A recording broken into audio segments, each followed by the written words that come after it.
মুসা নবী হজ করছে, ঈসা নবী হজ করছে, ইব্রাহিম নবী হজ করছে, তোমরাও হজ করো, এমন আয়াত একটা দেখান আমারে। ঈসা নবী নামাজ পড়ছে, মুসা নবী নামাজ পড়ছে, ইব্রাহিম নামাজ পড়ছে, অমুক নবী তমুক নবী নামাজ পড়ছে, তোমরাও নামাজ পড়ো, একটা আয়াত আমারে দেখান। আপনি পাবেন না। কিন্তু দিন কায়েমের ব্যাপারে আল্লাহ বড় বড় নবীদের কথা বলে বুঝাইয়া দিলেন, এটা সব নবীদের কাজ, এটার গুরুত্ব হলো সবচেয়ে বেশি। আর বাংলাদেশে এটার ওয়াজ সবচেয়ে কম। আমি মাঝে মাঝে করি, তবে আজকে করতাম না। আজকে আমি না না বলতেছি, আজকে আমি এটা করার ছিলাম না। আমি প্ল্যান করে আসছি অন্য বিষয় ওয়াজ করবো। আস্তে আস্তে গাড়িতে আমার সফর সঙ্গীর সাথে আলাপও করছি যে আজকে আমি এই বিষয়ে কথা বলবো।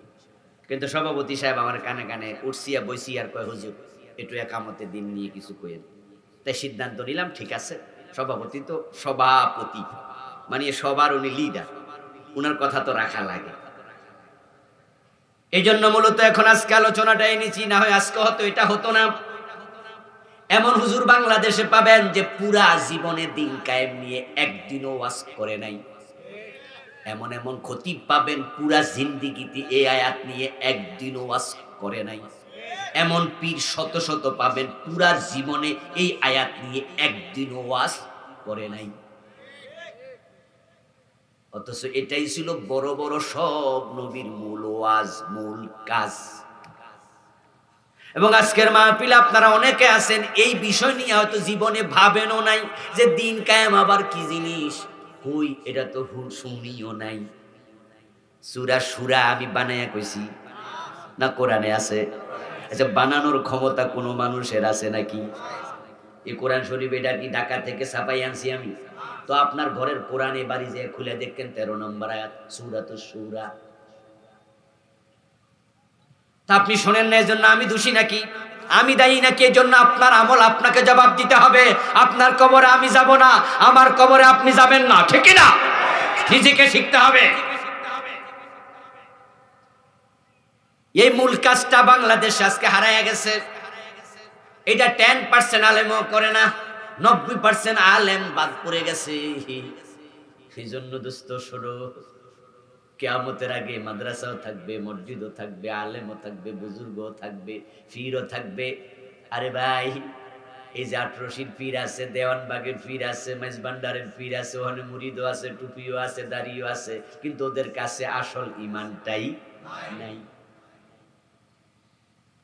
কাদিয়ানীদের বাড়িতে যাবেন, তাদের এলাকায় মসজিদ আছে, নামাজ আছে, রোজা আছে, টুপি আছে, দাড়ি আছে, হজ আছে, যাকাত আছে, মসজিদে ইমাম আছে, মুয়াজ্জিন আছে, ইমানটা নাই। তা আপনাদেরও টুপি দাড়ি পাঞ্জাবি পাগড়ি সব আছে, কিন্তু কোরআনের মূল দাওয়াতটাই আপনার জীবনে নেই। ইয়া আইয়ুহার রাসূল বাল্লিগ মা উনজিলা ইলাইকা মির রাব্বিকা ওয়া ইন লাম তাফআল ফামা বাল্লাগতা রিসালাতাহু। আল্লাহ কো, আমার রাসূল, আপনার রবের পক্ষ থেকে যা নাজিল করা হয়েছে সেটা মানুষের কাছে তাবলীগ করুন, প্রচার করুন। আপনি নিজে একটা ইসলাম বানায়া প্রচার করবেন না। দিন বানানোর ক্ষমতা আপনি নবী মুহাম্মদকে আমি দেই নাই, বরং আপনি আমার নবী, আপনি আমার রাসূল। রাসূল মানি দূত, নবী মানি সংবাদ বাহক। আমি যে সংবাদ দিই আপনি এটা বলেন, ঠিক কি না? নিজে সংবাদ বানাবেন না। আপনি আমার দূত, আমার পক্ষ থেকে যা যা তা প্রচার করুন। বানায়া কোনো কথা বললে আমি আপনাকেও সাথ দেব না। এবং কোরআনে আল্লাহ সেটাই বলেছেন আরো শক্ত ভাষা, ওয়ালাউ তাকাওয়ালা আলাইনা বা'দাল আকাবিল লাআখাযনা মিনহু বিল ইয়ামিন সুম্মা লাকাতানা মিনহুল ওয়াতিন। আল্লাহ তাআলা বলেন, যদি আমার প্রিয় নবী আমার ব্যাপারে কোনো কথা বানায়া মানুষে বলে দিত, তিনি বানায়া কথা যদি বলতেন, আমি ডান হাত দিয়া তার কণ্ঠনালী চেপে ধরতাম এবং তার গ্রীবাটা, কণ্ঠনালীটা আমি কেটে নিয়ে যেতাম। কি শক্ত শব্দ! সুবহানাল্লাহ। কোরআনের আয়াত শোনালাম আপনারা, লাআখাযনা মিনহু বিল ইয়ামিন, আমি ডান হাত দিয়ে চেপে ধরতাম। আল্লাহর কি কোনো বাম হাত আছে নাকি? না, নেই। হাদিস হচ্ছে আল্লাহর হাত সবই ডান হাত, বাম হাত নাই। ডান বলতে কি বুঝায়? আল্লাহর কি আমাদের মতো হাত এরকম? না। কামাইয়ালি বিষানি, হাত মানি হাত, হাত মানি শক্তি, হাত মানি রহমত, হাত মানি হাত। কেমন হাত আমরা জানি না, বিশ্বাস করি। কিন্তু ডান বললেন কেন? আমরা যখন কোনো জিনিস শক্ত করে ধরতে চাই বাম হাত দিয়া ধরি না, ডান হাত দিয়া? আল্লাহ বুঝাইয়া দিলেন আমি শক্ত করে ধরতাম, তাই ডান শব্দ ব্যবহার করেছেন এখানে। তারপরে বলছে সুম্মালা কাতানা মিনহুল ওয়াতিন, তার আমি কণ্ঠনালী গ্রীবা কেটে নিয়ে যেতাম।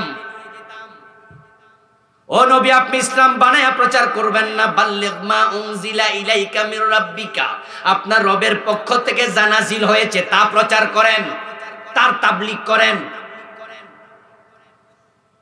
এখন আল্লাহর পক্ষ থেকে যা আসছে সে তাবলীগ যদি মানুষ করত, দিন কায়েমের কথাটাও কোরআনে আছে না নাই? ওইটার তাবলীগও হইতো। কিন্তু এখন সবটার তাবলীগ হয় না। এখন পীর সাহেবদের তাবলীগের সিস্টেম একরকম, এরপরে যারা ইসলামী দল করে এক এক দলের একরকম, যারা তাবলীগ জামাত করে তাদেরটা আরেক রকম। আমরা সুবিধা করে নিজেরা কিছু বানাইয়া নিছি। তাই পীর সাহেবদের ওয়াজে গেলেই দেখবেন শুধু জিকির আজকারের প্রতি আপনার আলোচনা চলছে, শুধু জিকির করো জিকির করো, এইরকম দেখবেন টুপি রাখো, দাড়ি রাখো, ইত্যাদি ইত্যাদি। এখানের মাঝে তাদের ওয়াজ শেষ। চোর ধরে হাত কাটো, এই ওয়াজ বাংলাদেশে কয়জন পীর সাহেব করে? 1000 জনের মাঝে 2 জনেও। ও আমার ভাইয়েরা, তাবলীগ জামাতে যারা গেছেন ভালো কাজ, আমিও যাই মাঝে মাঝে, সুযোগ পাইলে নুসরত করি, সুযোগ দেই, সময় দেই। কারণ তারা যে 6টা কাজ করে 6 উসুল, এটাও ভালো, এটাও ইসলামে আছে। কিন্তু ইসলামে 6 উসুল না আরো বেশি উসুল, তো বাকিটির খবর কি? এখন আপনি যারা নতুন করে তাবলীগে গেছেন, আপনি নামাজ জানেন না, রোজা জানেন না, ওযু জানেন না, আপনার জন্য 6 উসুল খুব ইম্পর্টেন্ট। আপনি সেখানে যান, ওযু শিখেন, নামাজ শিখেন, কালেমা শিখেন, তায়াম্মুম শিখেন, আপনি হজ শিখেন, যাকাত শিখেন। আলোচনার মাঝে আপনাকে শিখানো হবে একরামুল মুসলিমিন শিখেন। সরি বলতে হবে, আল্লাহ আমি পারি নাই। একামতে দিনের ওয়াজটা কেন নাই একটু পরে আমি বলবো। আগে শুনুন একামতে দিন কি। আল্লাহ যে কইলো দিন কায়েম করো, এটা কি জিনিস? এবার শুনুন, দিন মানে ইসলাম। দিন মানে কি? ইন্নাদ দীনা ইনদাল্লাহিল ইসলাম।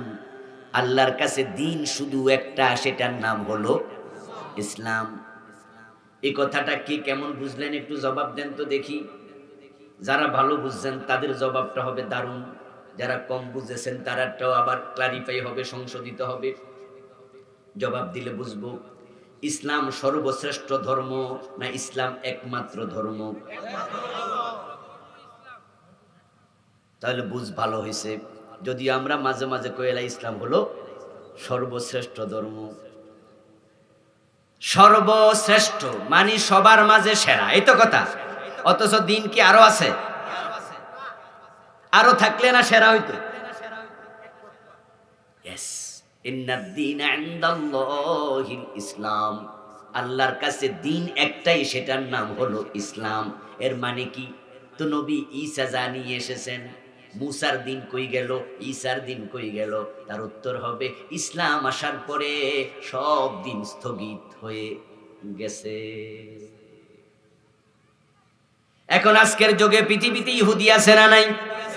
তাদের ধর্মের নাম ইহুদি ধর্ম। কিন্তু ইহুদি ধর্ম। খ্রিস্টান আছে না নাই? তাদের ধর্মের নাম খ্রিস্ট ধর্ম। কিন্তু তারা জাহান্নামী। ইহুদিরাও জাহান্নামী, খ্রিস্টানরাও জাহান্নামী। ইহুদি ধর্ম মেনেও তারা জাহান্নামী। তাদের ইবাদতের জায়গা আছে, ওটার নাম সিনাগগ। খ্রিস্টানদের ইবাদতের জায়গা আছে যেটার নাম গির্জা। তারা ইবাদত করতে যায়, এরকম টুপি আছে, লম্বা জামা আছে, মুখে বড় দাড়ি আছে ইহুদিদের। আমি ইহুদি আলেম দেখেছি নিউ ইয়র্কে, দল বেঁধে যাচ্ছে কয়েকজন। আমাকে আমার ড্রাইভার সাহেব বললেন, আমার পরিচিত আত্মীয় বললেন যে দেখেন ওই যে হুজুর যায়। আমি কই মাশাআল্লাহ, এখানেও দেখি পীর সাহেবের মুরিদ আছে। কয় না না, ওরা ইহুদি আলেম। ও প্রিয় ভাই, তাদের ধর্ম উপাসনালয় আছে, তারাও তাদের ইবাদত করছে, কিন্তু আমরা আলেমরা সবাই বলি ইহুদিরা জাহান্নামী, খ্রিস্টানরা জাহান্নামী। কারণটা কি? কারণ হলো নবী মুহাম্মদ আসার পরে সব ধর্ম স্থগিত হয়ে গেছে। এখন আল্লাহর কাছে ধর্ম মাত্র একটা, আওয়াজ দিয়ে বলুন সেটা কি? বাকি ধর্ম এখন অচল। قال النبي صلى الله عليه وسلم لو كان موسى حيا وأدرك نبوتي لاتبعني। যদি নবী মূসা আজকে জীবিত থাকতেন, আমার নবুয়ত কাল পেতেন। প্রিয় নবী বলছেন লাউ কানা মূসা হাইয়া, যদি মূসা জীবিত থাকতেন, ওয়াদারাকা নবুওয়াতি, আমি নবী মুহাম্মদের নবুয়ত কাল পেতেন, লাত্তাবানি, অবশ্যই তিনিও তোমাদের মতো উম্মত হইয়া আমাকে অনুসরণ করতেন।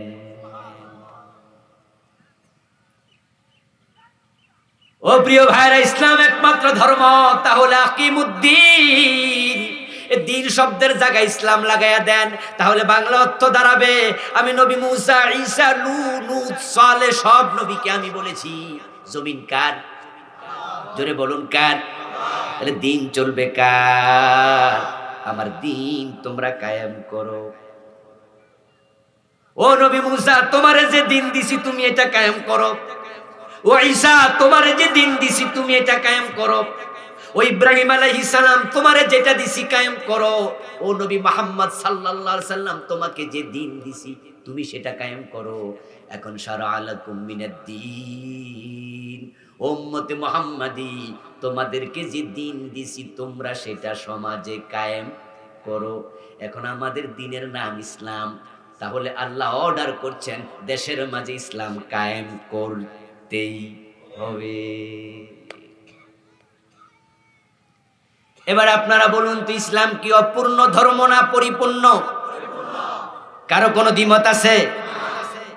তাহলে পরিপূর্ণ ধর্ম বুঝায় একবারে জীবনের বটম থেকে টপ, পাকঘর থেকে সংসদ ভবন, নখ কাটা থেকে রাষ্ট্র পরিচালনা, মুসলিম আছে যেখানে ইসলাম থাকবে সেখানে। আমি যখন মসজিদের ইমাম হয়ে মসজিদে ঢুকবো, ইমামের জায়গায় দাঁড়ায়া যাব, আমি তখন ইসলামকে পরিপূর্ণ অনুসরণ করে নামাজ পড়ব। যদি আমি ভুল করি, পিছনে যারা মুসলমান তারা আমার লোকমা দিয়া সোজা করবে, ঠিক কিনা?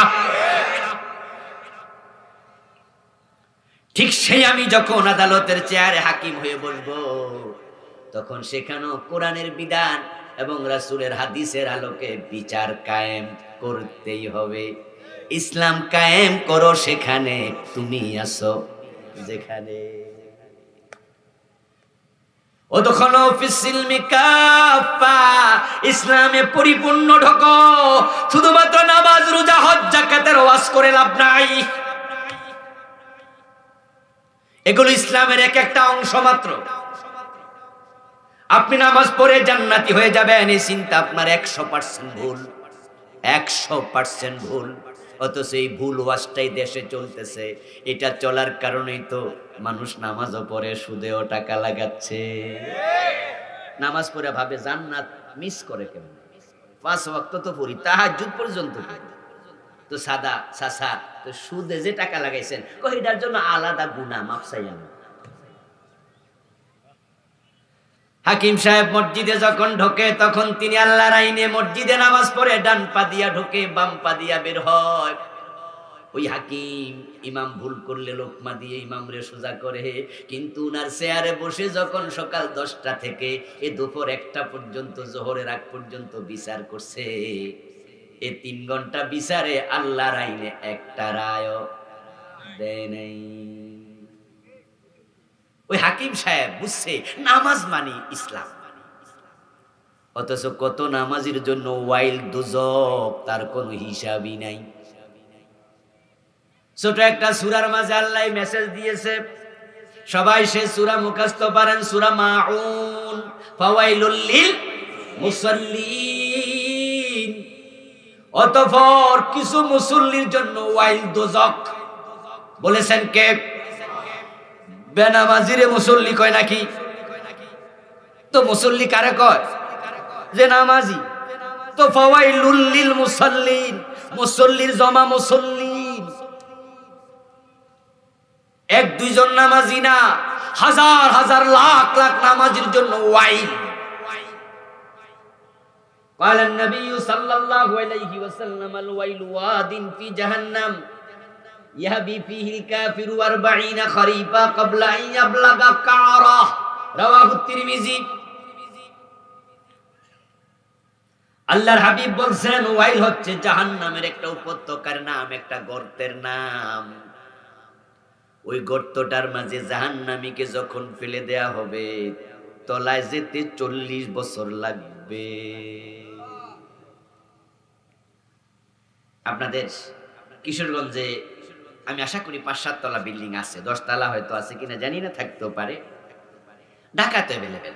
আচ্ছা, 10 তলা বিল্ডিং এর ছাদ থেকে যদি একটা ইট ফেলে দেন নিচে, মাটিতে যেতে কতক্ষণ লাগতে পারে? আপনি দেখবেন যে ফেলতে দেরি, মানে আপনি তাকাইছেন আর ফেলছেন, চলে গেছে।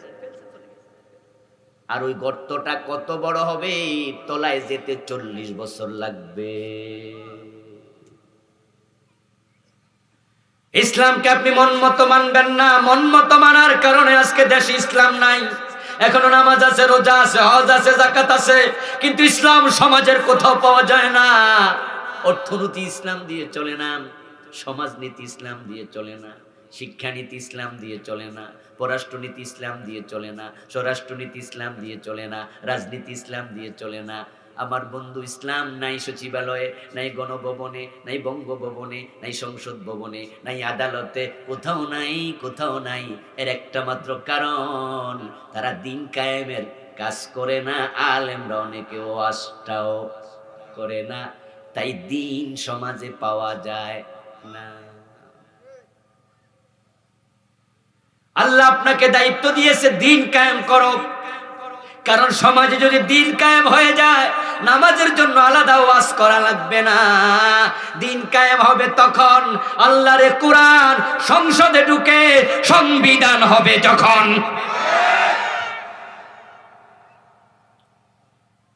কোরআন থাকতে মুসলমানের জন্য আলাদা কোনো সংবিধানের প্রয়োজন নাই। কোরআনে তো আমাদের সংবিধান, ঠিক কি না? এটা না মানলে তুমি মুমিনই না। কোরআন যদি মুসলমানের সংবিধান হয়, এই সংবিধান কি পাবলিকের বাড়িতে থাকে না সংসদে থাকে? সংসদেই সংবিধান থাকবে, সেখান থেকে এবার পাবলিকের বাড়িতে যাবে। এখন আমাদের ঘরে ঘরে এই সংবিধান আছে, কিন্তু সংসদ ভবনে ঢোকার পরিবেশ নেই। সেখানে মাঝে মাঝে তেলাওয়াত হয়, এবং অধিবেশনের আগে কারি সাহেব তেলাওয়াত করে। কিন্তু তেলাওয়াত যদি কারি সাহেব করে, অর্থ সহ তেলাওয়াত করতে হয়। শুনলেন, সংসদ অধিবেশন একবারে প্রথমে যখন শুরু হয় তেলাওয়াত দেয়া হয়।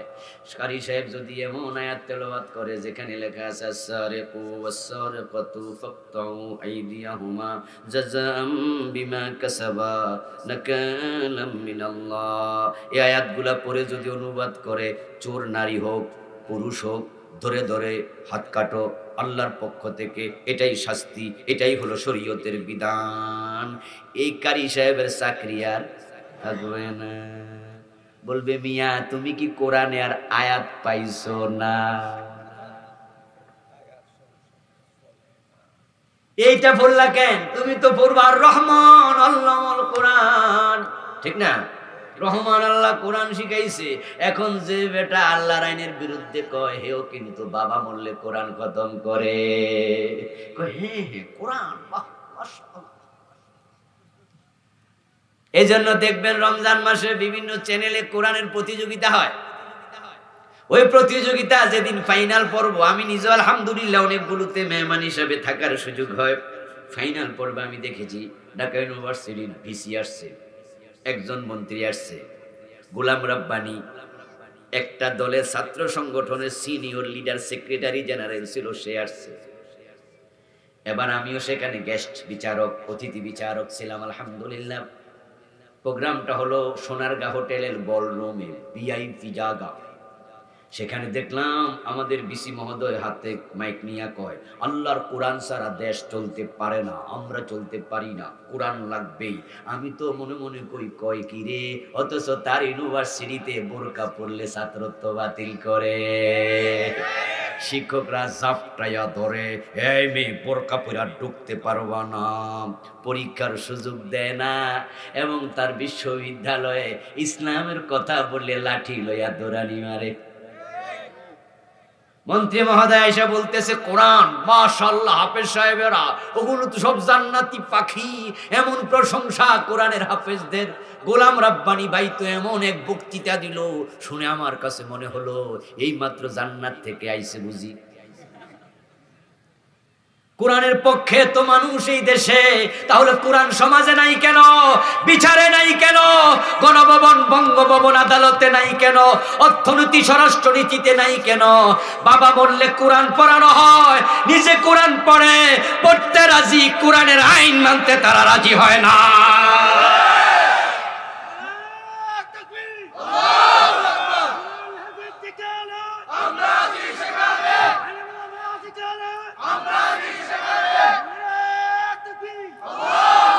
আমার প্রিয় ভাইয়েরা, এখন দিন যদি কায়েম হয়ে যেত, সংসদ ভবনে কোরআন ঢুকে যেত, তাহলে নামাজের ওয়াজার দরকার হতো না। কারণ কোরআনে আছে, আল্লাযীনা ইম্মাক্কান্নাহুম ফিল আরদি ইয়াকামুস সালাহ।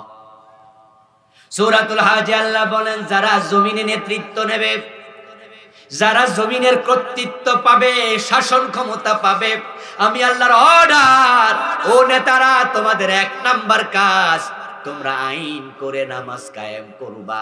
আইন হয়ে যাবে, আজান হওয়ার সাথে সাথে দোকান বন্ধ করতেই হবে। আজানের সাথে সাথে টিওন অফিসের সকল কাজ স্থগিত, আজানের সাথে সাথে ডিসি অফিসের সকল টেবিল বন্ধ, আজানের সাথে সাথে আদালতের বিচারগুলো বন্ধ, আজানের সাথে সাথে দোকানগুলো বন্ধ। টিউন অফিসে টিউনি হবে ইমাম, সবাই হবে মুসল্লি। ডিসি অফিসে ডিসি হবে ইমাম, সবাই হবে মুসল্লি। মন্ত্রণালয়ে মন্ত্রী হবে ইমাম, সবাই হবে মুসল্লি। সচিবালয়ে সচিব হবে ইমাম, সবাই হবে মুসল্লি। সংসদে স্পিকার, প্রধানমন্ত্রী, প্রেসিডেন্ট, তারা হবে ইমাম, সবাই হবে মুসল্লি। যদিও বাংলাদেশে এটা অসম্ভব, কারণ প্রধানমন্ত্রীও বেড়ি মানুষ, স্পিকারও। এটাই জাতির জন্য বড় দুর্ভাগ্য। আমি আপনাদের সম্মুখে পবিত্র কোরআন মাজিদ থেকে সূরাতুশ শূরা এর 13 নম্বর আয়াতে কারিমা তেলাওয়াত করেছি। প্রিয় নবীজির পবিত্র মুখ অনুসৃত একখানা ছোট্ট হাদিসে নববী পাঠ করেছি। আল্লাহ তাআলা তৌফিক দান করলে এখান থেকে কিছু কথা বলবো ইনশাআল্লাহ। সূরাতুশ শূরা, আল্লাহ পাক রব্বুল আলামিন নাজিল করলেন পরামর্শ বিষয়ক নামকরণ করে। শূরা মানি পরামর্শ, মজলিসে শূরা মানি পরামর্শ সভা। তাহলে বোঝা যায় ইসলামে পরামর্শের গুরুত্ব আছে।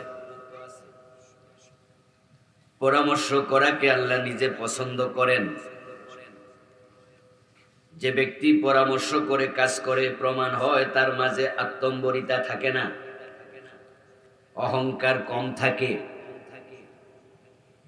সে বোঝে যে আমার চেয়েও আরো বেশি জানে, এমন মানুষও আছে।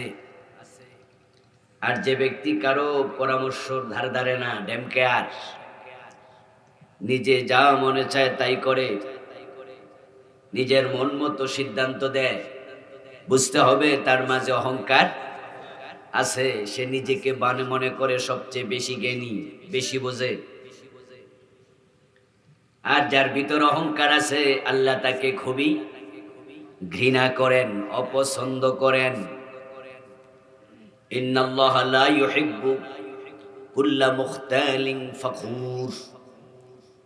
অহংকারীকে নিশ্চয়ই আল্লাহ পছন্দ করেন না।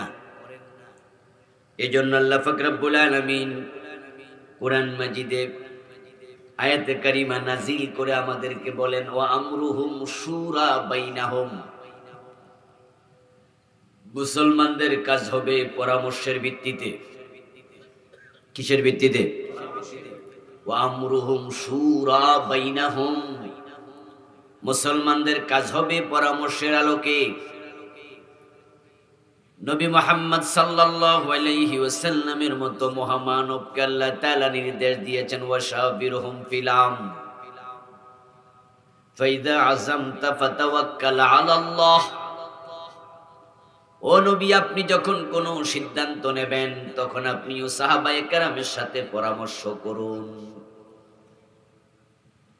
আদেশ করেছেন কে? বিশ্বনবীর মতো জ্ঞানী কোন সাহাবী আছে? বুদ্ধিমান আছে? বিচক্ষণ আছে? অভিজ্ঞ আছে? প্রজ্ঞাবান আছে? তাহলে আল্লাহ নবী মুহাম্মদের মতো এত বড় মানুষ, উনাকে বলে পরামর্শ করেন। কারণ এমনও তো হতে পারে বৈষয়িক এমন কিছু বিষয় আছে, এমন কিছু চিকন বুদ্ধি আছে, যে বুদ্ধি হয়তো অন্য কারো কাছেও থাকতে পারে। যেমন যখন পঞ্চম হিজরির শেষ দিকে খন্দকের যুদ্ধ, আরবের কাফেররা সবাই মিলে এক হয়ে গেল। যত গোত্র আছে কাফের আল্লাহর হাবিবের বিরুদ্ধে, মদিনা নামক রাষ্ট্রের বিরুদ্ধে সবাই মিলে একযোগে হামলা করবে। এজন্য সে যুদ্ধটার নাম ছিল গুজওয়া আহজাব। আহজাব শব্দটি হিজবুন শব্দের বহু বচন। হিজবুন মানে দল, আহজাব মানে দলগুলো। সম্মিলিত যুদ্ধ হবে। ইসলামের বিরুদ্ধে যত দল আছে সবাই একমত হয়ে গেছে। এখন সেই যুদ্ধটা কিভাবে মোকাবেলা করতে হবে? প্রিয় নবী সাল্লাল্লাহু আলাইহি ওয়াসাল্লাম মাজলিসে শুরার মিটিং ডাকলেন, পরামর্শ করবেন। এক একজন সাহাবী এক এক রকম পরামর্শ দিলেন। তার মাঝে একজন সাহাবীর নাম ছিল হযরত সালমান ফারসি। কি নাম? রাদিয়াল্লাহু তাআলা আনহু। উনার বয়স ছিল 230 বছর। পরবর্তীতে তিনি এরপরও বেঁচে ছিলেন আরো 20 বছর। তিনি 250 বছর লম্বা হায়াত পেয়েছিলেন। অনেক প্রবীণ মানুষ। উনি পরামর্শ দিলেন, ইয়া রাসূলুল্লাহ, তারা যেহেতু মানুষ বেশি, সংখ্যায় বেশি, তারা যদি মদিনায় ঢুকে যায় তাহলে প্রতিরোধ করা কঠিন। আর আমরা যদি তাদের সাথে মোকাবেলা করার জন্য উহুদের মতো, বদরের মতো মদিনার বাহিরে চলে যাই, তারা সংখ্যায় বেশি, তাই তাদের সাথে আমরা পেরে ওঠা কঠিন হবে। বরং আমরা মদিনার চারপাশে আছে অনেকগুলো পাহাড়, ওই পাহাড়ের ফাঁকে যে উপত্যকার জমিন আছে কিছু, যে জমিন দিয়া মানুষগুলো ঢুকবে সে দল বেঁধে, ওই জমিনে আমরা পরিখা খনন করি, গর্ত করে ফেলি। যদি গর্ত বানায় দেই তাহলে পাহাড়ের উপর উঠতে পারবে না, সমতল ভূমিতে গর্ত পার হইতে পারবে না, তো মদিনায়ও ঢুকতে পারবে না, যুদ্ধ করতে পারবে না। হযরত সালমান ফারসি রাদিয়াল্লাহু তাআলা আনহুর পরামর্শটা প্রিয় নবীর কাছে খুব ভালো ঠেকলো। তিনি তাই করলেন। সাহাবাদেরকে ভাগ করে দিলেন, তুমি এত হাত কাটো, তুমি এত হাত কাটো, এত হাত চৌড়া হবে, এত হাত গভীর হবে। উপত্যকার খালি জমিন যতটুকু আছে সবটার মাঝে তারা খাল খনন করে ফেলেছে। এখন কাফেররা এসে দেখে জমিন সব গর্তওয়ালা। এখন ঘোড়া দিয়া লাফ মাইরা কয় হাত যাওয়া যাবে? 4 হাত 5 হাত। এরপরে এখন নিজেরা নামলে উঠবে কেমনে? এবার তারা খরিকার এই পারে দাঁড়ায় আছে, করি কি। বিশাল বড় বড় পাহাড়, পাহাড় উঠে নামা সম্ভব না, গর্তের কারণে যাওয়া সম্ভব না। তারা গর্তের এই পারে বসে আছে। সাথে করে খেজুর আনছে, খেজুরও শেষ, পানি আনছে, পানিও শেষ। এখন যদি বেশি দিন অপেক্ষা করে না খাইয়া মরা লাগবে। আর গর্ত ভরাট করবে কেমনে? এখন গর্ত ভরাট করতে হলে দা লাগবে, খন্তা লাগবে, কুড়াল লাগবে, মাটি লাগবে, এটাও সম্ভব না। এক পর্যায়ে তারা এই পাশে বসে আছে, আর আক্রমণ করতে পারে নাই। কিছুদিন যাওয়ার পর হঠাৎ করে ঝড় তুফান উঠছে। ওই ঝড় তুফানে তাদের খাটানো টানানো সবগুলো তাবু লন্ডভন্ড হয়ে গেছে। যুদ্ধ না করেই তারা পরাজিত অবস্থায় মক্কায় ফিরে গেছে।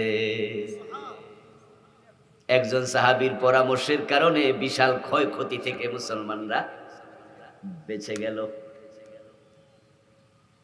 রাসূলুল্লাহ সাল্লাল্লাহু আলাইহি ওয়াসাল্লামের মতো মহামানবকে আল্লাহ তাআলা বললেন, আপনি পরামর্শ করুন।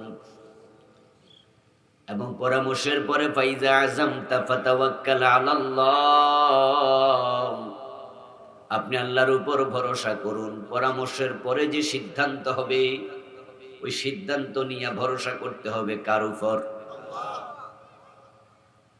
قال النبي صلى الله عليه وسلم يد الله على الجماعة। মানুষ যখন সংঘবদ্ধ থাকে, সংগঠিত থাকে, পরামর্শের আলোকে সিদ্ধান্ত নিয়ে একত্রে কাজে আগায়, ওই দলবদ্ধ মানুষগুলোর উপরে স্বয়ং আল্লাহর হাত থাকে। ইয়াদুল্লাহি আলাল জামাআহ। সূরাতুশ শুরা পরামর্শের নামে সূরা। এতে বোঝা যায় পরিবারে যারা স্ত্রী, স্বামী, সন্তান একত্রে বসবাস করে, গুরুত্বপূর্ণ সিদ্ধান্ত নেওয়ার সময় তাদেরও উচিত পরিবারের লোকদের সাথে পরামর্শ করে সিদ্ধান্ত নেবে। নাকি স্বামী মনে যেভাবে চায় সংসার সেভাবে চালাবে, বউর কোনো দাম নাই, পোলামাইয়া কি বোঝে, তো সত্তরা আমি সব বুঝি। এই জাতীয় চরিত্র মোটেও ভালো চরিত্র নয়। রাসূলুল্লাহ সাল্লাল্লাহু আলাইহি ওয়াসাল্লাম মেয়ে ফাতেমাকে বিয়ে দেবেন। রাসূলের 4 জন মেয়ে ছিল, জয়নব, রুকাইয়া, উম্মে কুলসুম, ফাতেমা রাদিয়াল্লাহু তাআলা আনহুন্না। সবচেয়ে ছোট মেয়ে ফাতেমা। মেয়ে যেটা ছোট সেটার বয়স কম হয়, বড়গুলো একটু হালকা একটু বুঝদার হয়ে যায় তাড়াতাড়ি। ছোটটা তো সবার জুনিয়র, তাই সবাই মিলে যেটা বোঝে সেটা হলো তুই কি বোঝস, ঠিক না? তাই বাপও কয় তুই কি বোঝস, মাও কয় তুই ছোট মানুষ, কথা কম বল। আর বড় 3 বোনেরা তো মাস্তানি করে, এই তুই কি বুঝবি। অথচ দেখেন রাসূলুল্লাহ সাল্লাল্লাহু আলাইহি সাল্লাম সবচেয়ে ছোট মেয়েটা ফাতেমাকে যখন বিয়ে দেয়, অনেকগুলো প্রস্তাব এসেছে, প্রিয় নবী সিদ্ধান্ত নেন নাই, ফাতেমার সাথে পরামর্শ করে সিদ্ধান্ত নিয়েছেন। আল্লাহর হাবিব বলেন নাই মনে মনে হে কি বোঝে, বিয়া দিমু আমি হইলাম বাপ, হে ছোট মানুষ, এ মাইয়া সাজ গোসল কর, কি কতর বিয়া নাকি, এই সেমরি ওর তোর বিয়া। এখন আমাদের দেশে তো আমরা তাই করি, যেই ছেলে বিয়ে করবে ওই ছেলেরও জিগায় নাম, বরং বাবারা সিদ্ধান্ত নেয় মাইয়াটা ঠিক করে এবার বিদেশ ফোন দেয়, তোর মাইয়া ঠিক করছি, দেশে আয় বিয়া। এমন অনেক বাবা আছে ছেলের সাথে পরামর্শ করে না, ফোলা কি বুঝবো। আরে ফোলা বুঝবো কি, আওয়াজ করে বলুন তো, বিয়েটা বাফের না ফোলার? সংসারটা করবে কে? তো সিদ্ধান্ত বাফে নিবে। হ্যাঁ বন্ধু, সিদ্ধান্ত মুরব্বী হিসাবে বাবা নেবে, তবে অবশ্যই সিদ্ধান্তের আগে সন্তানের সাথে পরামর্শ করতে হবে, কারণ জীবনটা তার। এই জন্যই তো যে মেয়ের সাথে বিয়ে হবে, বাবা আপনি কেমনে একা সিদ্ধান্ত নেবেন? ওই ছেলের সাথে মেয়েটার বিয়ে হওয়ার আগে তো ওই মেয়েটা দেখা বাবার জন্য জায়েজ নাই। আর আপনি যে সিদ্ধান্ত নেবেন, যার বহে দেখবে, আপনি কেডা? যদি বিয়ে হয়ে যায়, বিয়ে হওয়ার পরে এবার আপনার সে পুত্রবধূ, তখন তার সাথে আর পর্দা করা প্রয়োজন নাই, কিন্তু বিয়ের আগ পর্যন্ত তার সাথে আপনার দেখার অনুমতিও তো নাই। এই জন্য প্রিয় নবী বলছেন যে বিয়ে করবে সে নিজে বউ দেখবে, নাকি স্বাস্থ্য ভাই খালতো ভাইরা দেখবে? দুলাভাই যাইয়া শালার বউ দেখে আসেন, শালা যায় না, শালা কয়ে দুলাভাই দেখলে চলবো, নাউযুবিল্লাহি মিন যালিক। এমন সিস্টেম বাংলাদেশে কোথাও কোথাও আছে। চাচতো ভাই যায়, খালতো ভাই যায়, ছেলে যদি কোনোভাবে বুঝায় যে আমার বউটা আমি দেখবো, পাবলিক কয় এটা ছেলেটা বেদ্দফ, বেটা বউ দেখতে চায়। আজীব। অথচ ইসলাম বলেছে শুধু ছেলে বউ দেখবে, অন্যরা নয়। তবে মহিলারা দেখতে পারবে, ছেলের মা, ছেলের বোন। ফার্স্ট ছেলে দেখবে, ছেলে পছন্দ করলে আগাবে। মহিলা যদি মহিলা দেখতে যায় তাহলে বিয়ে হয়, তবে কম, প্রায় বিয়ে হয় না, আগায় না। কারণ মহিলারা এত দোষ ধরে, মানে হের পায়ের গোসাটা একটু মোড়া, এটাও দোষ। হাতটা একটু মোড়া, কয় না মোড়া হাতওয়ালার জামাই বাঁচে না, বুঝছেন? মানে কি মুসিবত, এই দোষ ওই দোষ 14টা খুঁজে পাই। হাঁটাইয়া দেখবে, ফিরাইয়া দেখবে, দাঁত এমনি কাজে এমনি দাও, 32টা আছে কিনা গইনা গইনা দেখবে। অনেক ঝামেলা করে। এখন মহিলাদের জন্য জায়েজ, তবে ফার্স্ট সাইটে মহিলা না নেয়া ভালো। বিয়ের ক্ষেত্রে প্রথমেই মহিলা না নেয়ার পরামর্শ আমার। ছেলে দেখবে, ছেলে দেখার পরে ছেলের যদি পছন্দ হয় তাহলে এটাকে পরিবারের অন্যরা পায়ে রুটি দেবে। তবে হ্যাঁ, অনেক ছেলে আছে যার কম বুঝ, চালাক চতুর না, একটু সহজ সরল আছে না কিছু। এখন সহজ সরল ছেলে আবার সে ভুল সিদ্ধান্ত নিয়ে নেয় কিনা, তাই তার মা, তার বোন, অন্যরা দেখবে। তবে সেকেন্ড ফার্স্ট ছেলে যদি বলে আমার সয়েজ হয়েছে, এবার সামনে আগানো যায়, সে জায়গায় যদি আপনি ছেলেরে নাই দেখান, সিদ্ধান্ত আপনি দিয়ে দেন, তাহলে কাজটা মোটেও ঠিক হলো না। ঠিক মেয়েদের ব্যাপারে একই কথা। মেয়েদেরকে অবশ্যই বিয়ের আগে জিজ্ঞাসা করবেন, এরকম একটা প্রস্তাব এসেছে, আমরা এই বিষয়ে আগাতে চাই, তোমার মতামত কি? তবে হ্যাঁ, ছেলে তোমার দেখতে আসবে, তো যখন ছেলে মেয়ে দেখতে আসবে তখন মেয়ে কি চোখে কালা চশমা পরে বয়ে থাকবো? মেয়ে কি দেখবে না ছেলেরে? তখন মেয়েও তো ছেলেকে দেখবে। এবার দেখার পরে তার পরামর্শ নেবেন, আমরা কি আগাতে পারি? এখানে লজ্জার কিছু নাই। অনেক সময় মনে করে আমার মাইয়ার আমি এটা কেমনে জিগাই যে ফোলা পছন্দ হয়েছে। আজীব তো, সে তার সাথে পুরা জীবন কাটাবে, তার পছন্দের ব্যাপার আছে না। আরে ভাই, আপনি 500 টাকা দিয়ে একটা কাপড় কিনলে দোকানে যাই কি দোকানদারকে বলে দেন যে ভাই আমার একটা 10 হাত লম্বা কাপড় লাগবে, এটা প্যাকেট করে দিয়ে দেন নাকি? কি আপনারা মনে তাই করেন? মনে হয় কাপড় দেখেন টেকেন না, দোকানে ঢুকে কোন দোকানদার একটা দিয়ে দেন, এরকম? আচ্ছা, এরকম কে কিনেছেন জীবনে? 500 টাকা দিয়ে একটা কাপড় কিনলে তো দোকানদারের বিরক্ত করে আলায়, কিনবো একটা, দেখে কয়টা, ওরে বাবা পারে না, পুরা দোকান দেখে লাইব। আর যার সাথে পুরা জীবন সংসার করতে হবে তাকে এক নজর দেখা দরকার আছে না নাই? এখন মেয়ে যদি ছেলে দেখতে কয়, কই মেয়ে তো বেদ্য বইয়া গেছে, আর আমরা দেখছি এটা কি চলে না। মনে রাখবেন বন্ধু, আপনার নজরে যা সুন্দর সব মানুষের নজরে তা সুন্দর হবে এমন হওয়ার কথা নয়। কারো কাছে কালোটাও সুন্দর, কারো কাছে সাদাটাও সুন্দর নয়। এমন আছে যে আপনাদের 10 জনের কারো পছন্দ হয় নাই, কিন্তু ছেলে বলতেছে আর এরকম মাইয়ে তো হয় না। যে সংসার করবে তার কথাকে প্রাধান্য দেবেন, পরামর্শমূলক সিদ্ধান্ত হবে। আর পরামর্শ করে সিদ্ধান্ত নিলে ওই দলীয় সিদ্ধান্তের উপরে হাত থাকে কার? হাত মানে রহমত, ইয়াদুল্লাহি আলাল জামাআ, এই রাহমাতুল্লাহি আলাল জামাআ। এখানে হাত বলতে ডেফিনিটলি হাত বুঝানো হয় নাই, আল্লাহর রহমত বুঝানো হয়েছে। যেমন ওয়ায়াবকা ওয়াজহু রাব্বিকা দুল জালালি ওয়াল ইকরাম, কিয়ামতের দিন সব ধ্বংস হয়ে যাবে, সব ধ্বংস হয়ে যাবে।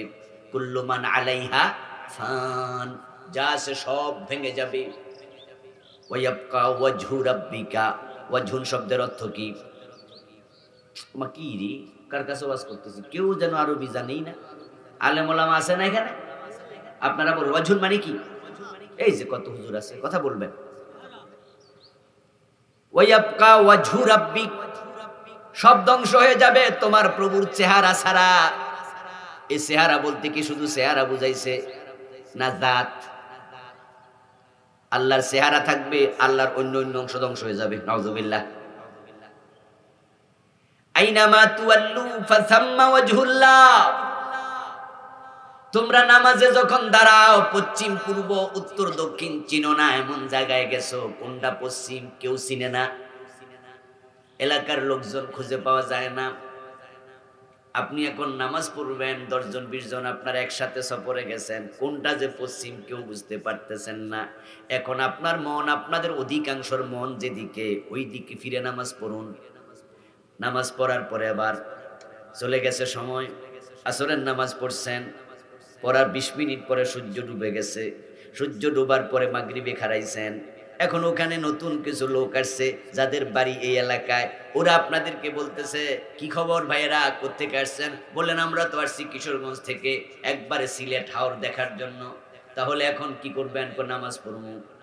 এবার আপনারা আবার আসরের মতো নামাজ পড়ার জন্য খাড়াইছেন।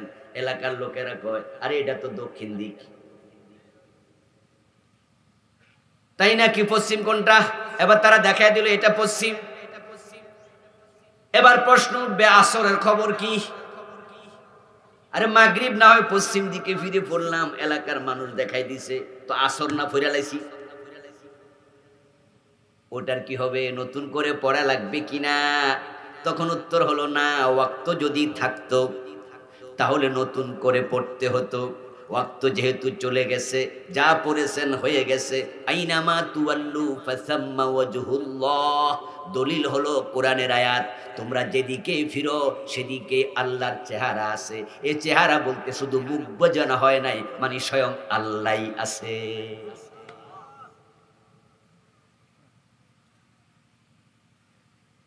আমার প্রিয় ভাইরা, আংশিক জিনিস দিয়া পুরাটা বোঝানো হয়।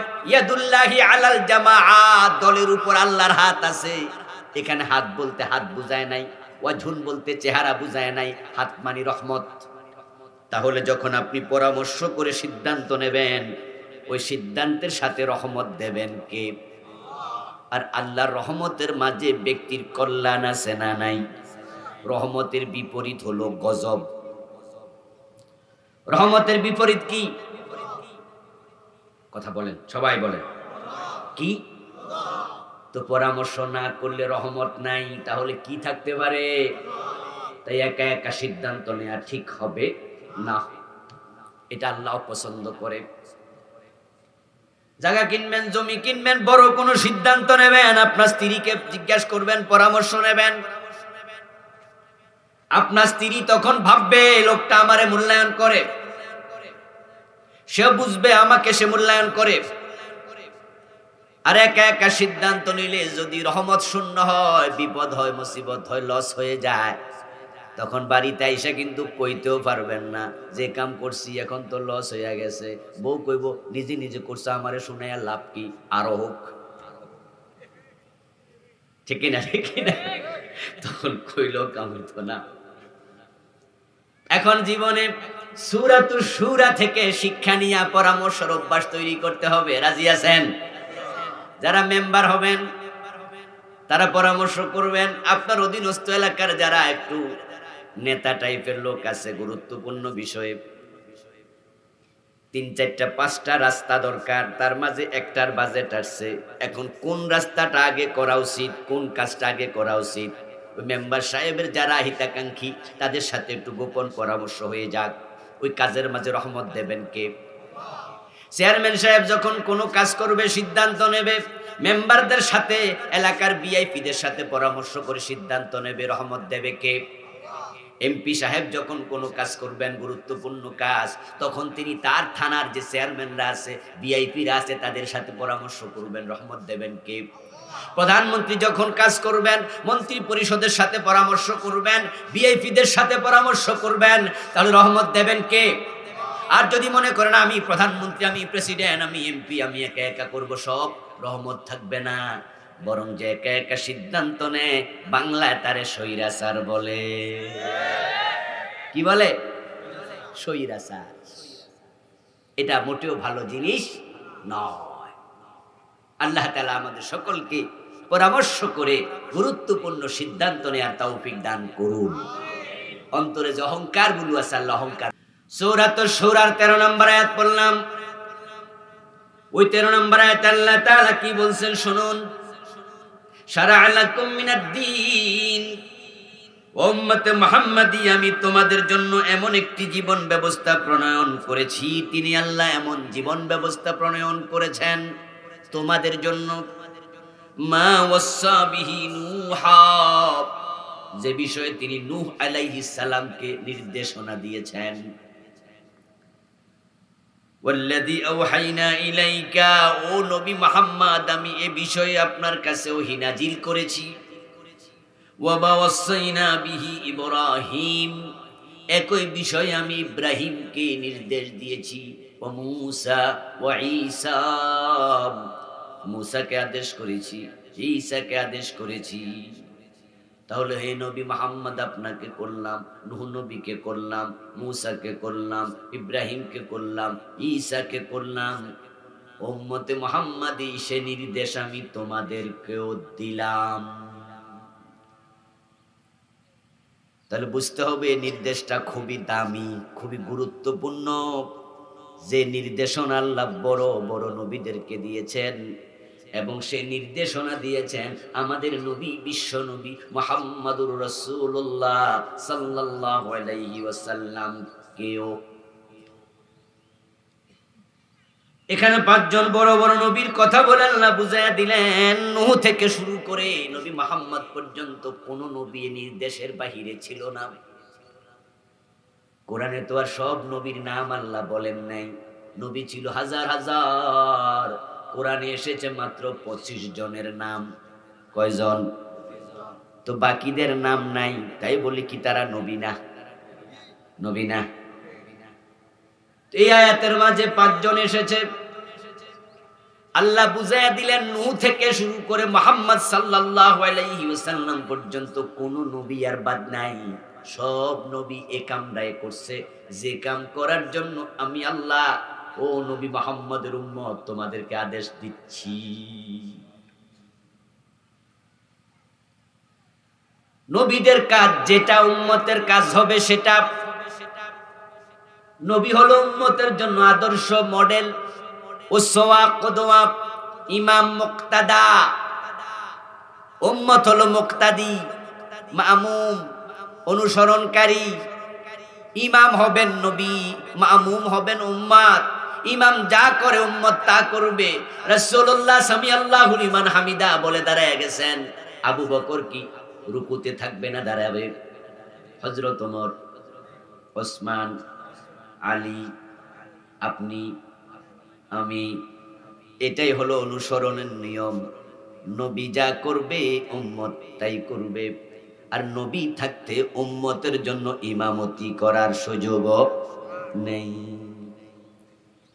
আল্লাহ নবীকে বানিয়েছেন ইমাম, তাকে বানিয়েছেন আমাদের লিডার। তিনি বিশ্ব নেতা, সব নবীদেরও নেতা, সাইয়্যিদুল আম্বিয়া, ঠিক কি না? সাইয়্যিদুন নাস, সব মানুষের লিডার। রাসূলুল্লাহ সাল্লাল্লাহু আলাইহি ওয়াসাল্লাম আমাদের লিডার, আমাদের নেতা, আমাদের উসওয়া, আমাদের কুদওয়া। তাকে সামনে রেখে আল্লাহ তাআলা বলেন, লাকাদ কানা লাকুম ফি রাসূলিল্লাহি উসওয়াতুন হাসানাহ।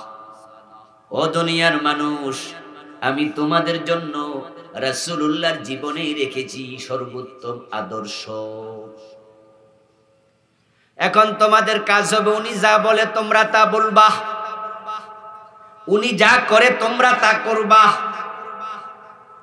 উনার কাজ, কর্ম, চিন্তা, চেতনা, চলন, বলন, লেখন, শয়ন, জাগরণ সব তোমাদের সাথে মিলবে। উনি ডান কাতে ঘুমাতেন, তোমরা ডান কাতে ঘুমাবা।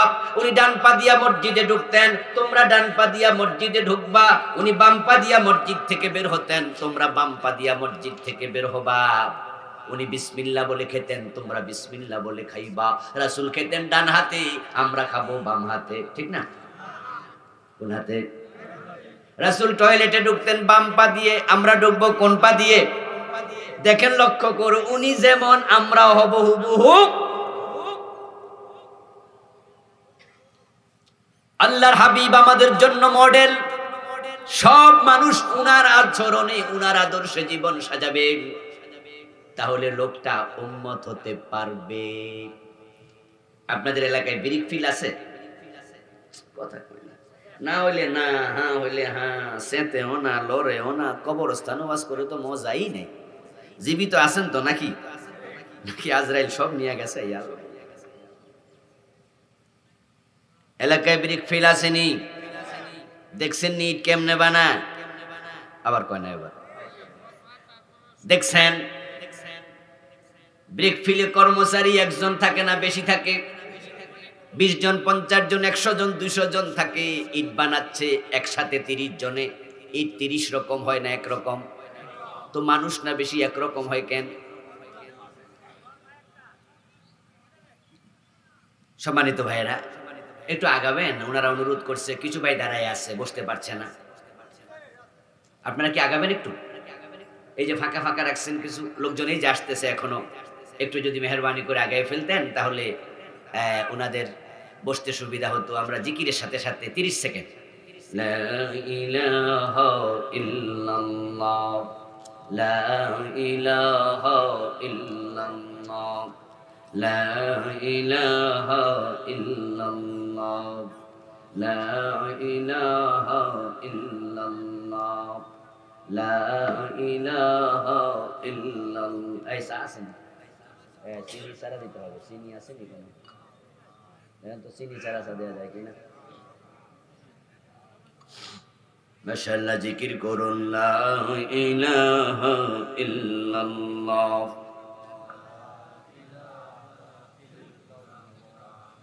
লা ইলাহা ইল্লাল্লাহ, মুহাম্মাদুর রাসূলুল্লাহ। আমার ভাইয়েরা, 20 জন 50 জন লোকে ইট বানায়, কিন্তু ইট একরকম হয়। এর কারণ হলো প্রত্যেক লোকের হাতে যে ঢাইস আছে, চাচ আছে, আঁশ আছে, যে ডিজাইনটা আছে, একটা বাক্সা আছে কাঠ দিয়া অথবা আপনার এটা লোহা দিয়া বানাইয়া দিছে। ওইটা কি যারা ইট বানায় তারা বাড়ি থেকে আনছে নাকি মালিক পক্ষ দিছে? মাশাআল্লাহ, যে বুঝেন, ডাইসটা বানানো আপনার কাজ না, ইট বানাবেন আপনি, ঢাইস দেবে মালিক। আর মালিক যখন ঢাইস বানাইছে তখন সব এক মাপে বানাইছে, ঠিক কিনা? 4 কোণা, প্রতি কোণা সমান। তাই ইট যে কজনে বানাক, ভিতরে মাটি ঢুকাইয়া দিয়া যখন টান মাইরা দেবে, ইট সমান হয়ে যাবে। আমার আল্লাহ হলেন মালিক, আমরা হইলাম কর্মচারী, ঠিক না? আমরা কাজ করব, তবে মালিকের সিস্টেম মতো, ঠিক না? মালিক আমাদের সামনে ডাইস দিলেন নবী মুহাম্মদ সাল্লাল্লাহু আলাইহি ওয়াসাল্লামকে। উনি আমাদের জন্য আদর্শ, উনি চাচ, উনি আঁচ, উনি ডাইস। উনি দাড়ি দিন কবার কামাইছে? কথা কয় না। তা আপনি যদি কামান, ডাইসের সাথে মিলছে। উনি টাকনুর নিচে কাপড় পরছে কয়দিন?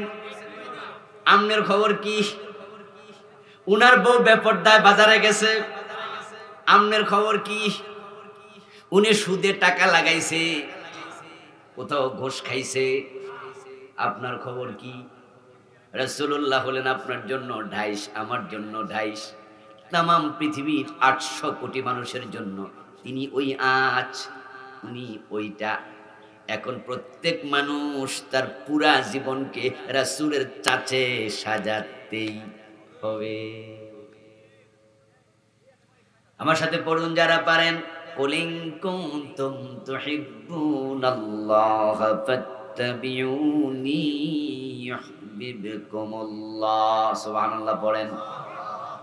ও প্রিয় নবী, আপনি বলুন, দুনিয়ার মানুষেরা শোনো, তোমরা যদি আল্লাহকে ভালোবাসতে চাও, আল্লাহর ভালোবাসা পেতে চাও, ফাত্তাবিউনি, আমি নবীকে অনুসরণ করো।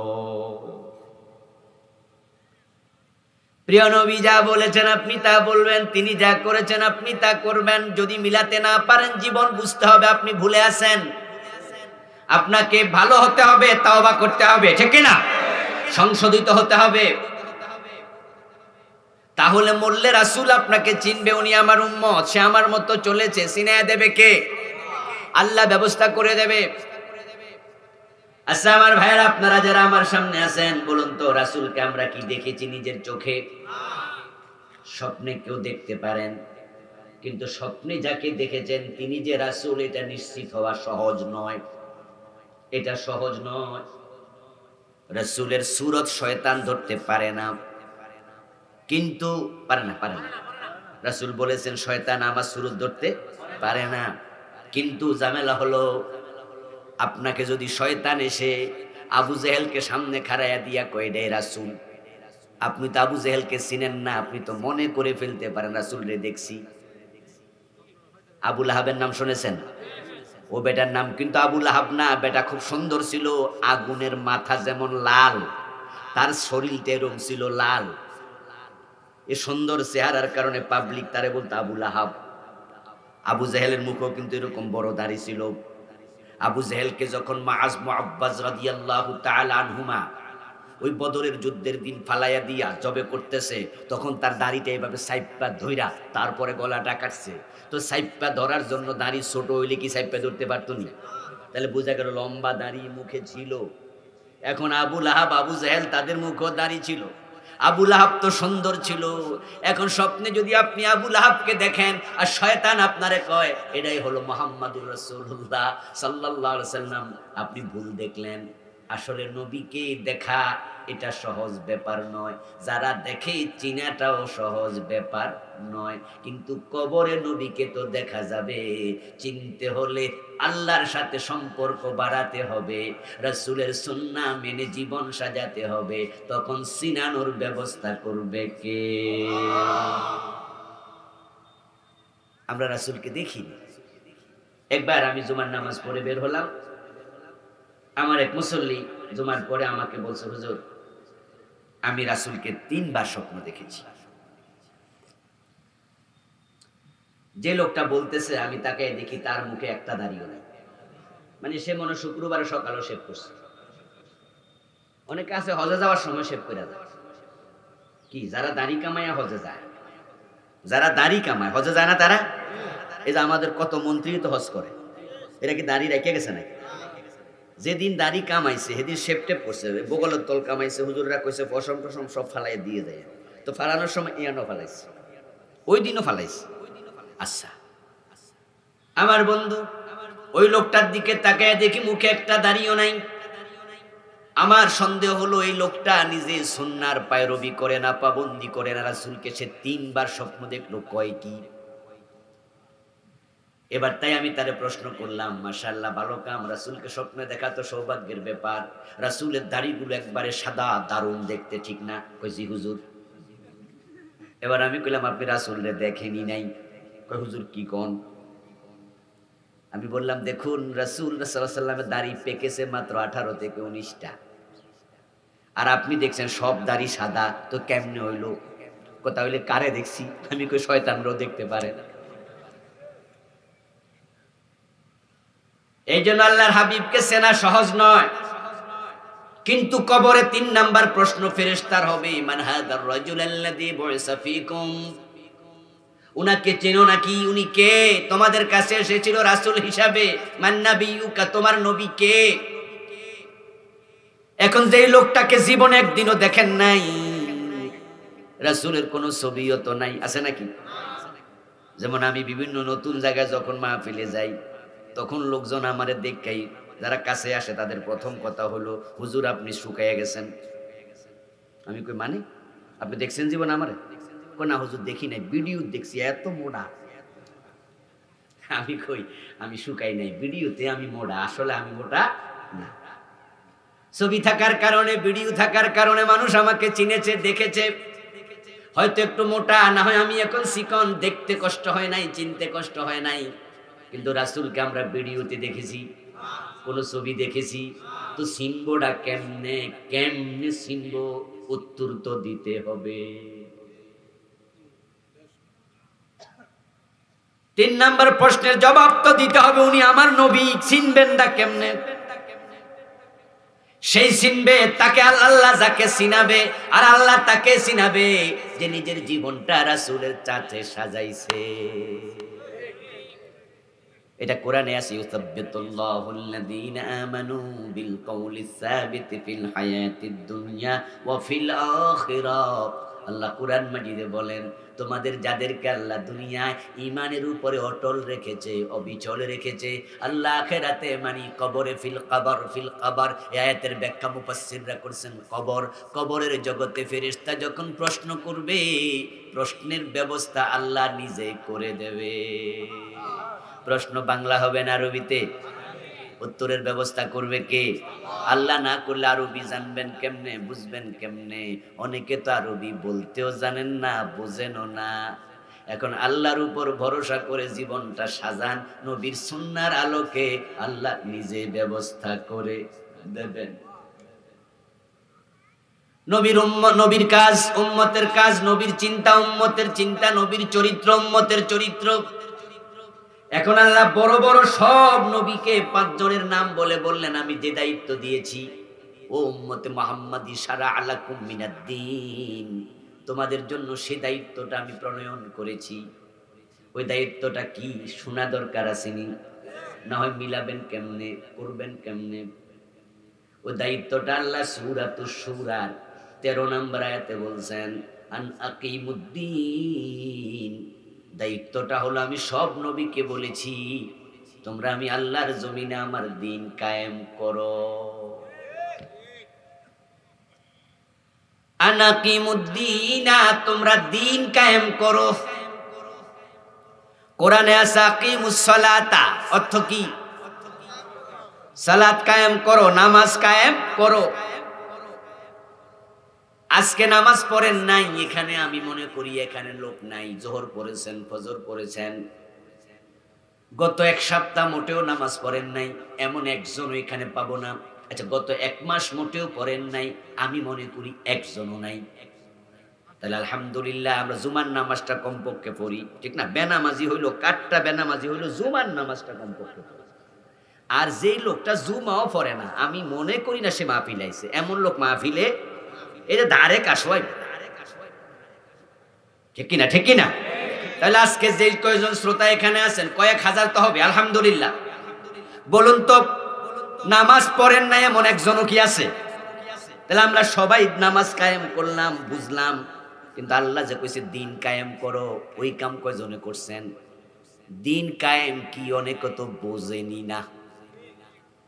অথচ এটাই ছিল নূহ নবীর কাজ, ইব্রাহিম নবীর কাজ, ঈসা নবীর কাজ, মূসা নবীর কাজ।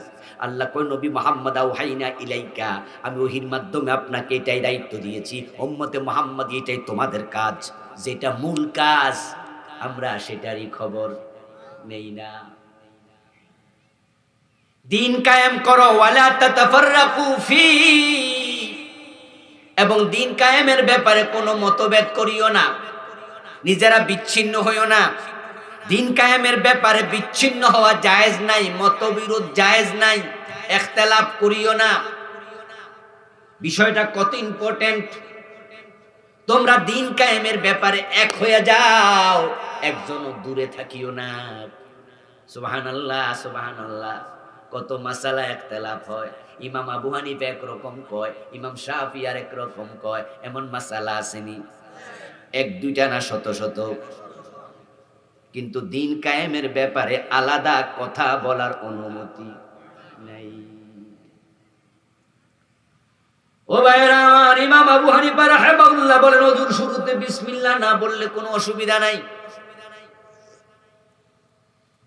ওযুর ফরজ বিসমিল্লাহ না, ওযুর ফরজ 4টা, মুখ ধোয়া, হাত ধোয়া, মাথা মাসে পা ধোয়া, বিসমিল্লাহ বলা সুন্নাহ। কিন্তু ইমাম মালিক রাহিমাহুল্লাহ, ইমাম আহমদ রাহিমাহুল্লাহ বলছেন না, বিসমিল্লাহ বলাও ফরজ। তাহলে একটু ইখতিলাফ হয়ে গেল। ইমাম আবু হানিফা রাহমাতুল্লাহ আলাইহি বলেন, ইমামের পিছনে সূরা ফাতিহা পড়বা না, চুপ করে দাঁড়ায় থাকবা, ইমাম যা পড়ে শুনবা।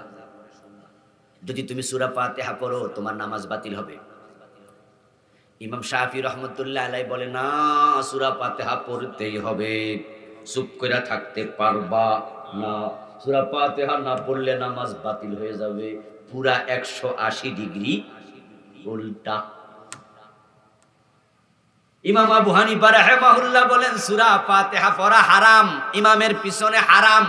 ইমাম শাফি বলেন পড়া ফরজ। কথা দুইজনের এক না ভিন্ন? হালকা ভিন্ন না পুরা? তাহলে বোঝা গেল ইখতিলাফের সুযোগ বিভিন্ন মাসালায় আছে। কেউ আমিন জোরে বলে, কেউ আস্তে বলে, কেউ তারাবি 20 রাকাত পড়ে, কেউ 8 রাকাত পড়ে, কেউ হাত নাভির নিচে বাঁধে, কেউ নাভির উপরে বাঁধে, কেউ বুকের উপরে বাঁধে। ইখতিলাফ আছে, কিন্তু দিন কায়েমের ব্যাপারে ইখতিলাফ করতে মানা করছে কে? এবার বুঝুন বিষয়টা আল্লাহর কাছে কত ইম্পর্টেন্ট। কত ইম্পর্টেন্ট নিউজ আল্লাহ আমাদের দিলেন, দিন কায়েম করো। তো কিয়ামতের মাঠে আপনি হাজির হবেন। হাজির হওয়ার পর আল্লাহ বলবেন, নামাজ কায়েম করছো? বললেন হ্যাঁ আল্লাহ, চেষ্টা করছি। আমি নামাজ নিজে পড়েছি, সমাজেও মানুষ যেন পড়ে, জন্য দাওয়াতি কাজও করছি, ঠিক না? ছেলে মেয়ে তাদেরকেও নামাজ পড়ার জন্য বলছি। এভাবে নামাজটা এস্টাবলিশ করার চেষ্টা আমি করছি। মাশাআল্লাহ, ভালো কাম করছো। এবার বান্দা বলো তো, দিন কায়েম করছো নি? আপনি করেন আল্লাহ এটা আবার কি? এটা তো হুজুররা কয় নাই। আল্লাহ বলবে যেটাই ছিল সব নবীর কাম, তুমি আসলটাই করো নাই। এই ফেরেশতা এরে ধর, ধরে ফিডনি মার। সে মূল কাজটাই তো করে নাই। কেন তুই কি কোরআন পড়সনি? সূরা 13 নম্বর আয়াত আমি বলেছি, এই কাজ কেন করলি না? আপনি বলবেন জানলা, ঠিক আছে আজকের মতো ছেড়ে দেন, আমার আবার দুনিয়া পাঠান। ওয়ালাউ আন্না লানা কাররাতান ফানাকুনা মিনাল মুমিনিন। এই যে বড় একটা কাম আমি রাইখা আইছি, ঈমান তো আমার পরিপূর্ণ হয় নাই, ওটা তো আমি মানিয়ে নাই, এটা বিশ্বাস করবো, এটা তো কেমনে করবো, আমি তো এটা কি জিনিস বুঝিয়ে নাই, বিশ্বাসও আনি নাই। দুনিয়া আবার পাঠান, আমি এটা মেনে ভালো মুমিন হয়ে ফিরতে চাই। অবশ্যই আপনার দরখাস্ত কবুল হবে এবং আল্লাহ আপনারে, তিনি যেহেতু রহমান, আবার দুনিয়ায় পাঠাবে, ঠিক না? কিরকম এত সুন্দর করে গোছায় কইলাম, তাও না কইয়া দিলাম।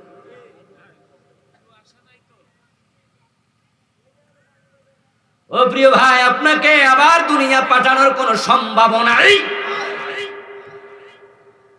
তাহলে রেজাল্ট কি দাঁড়ালো? আপনি বড় একটা ফরজ বাদ দিলেন, যেই ফরজটা আল্লাহ অনেকগুলা নবীর নাম করে বলছে।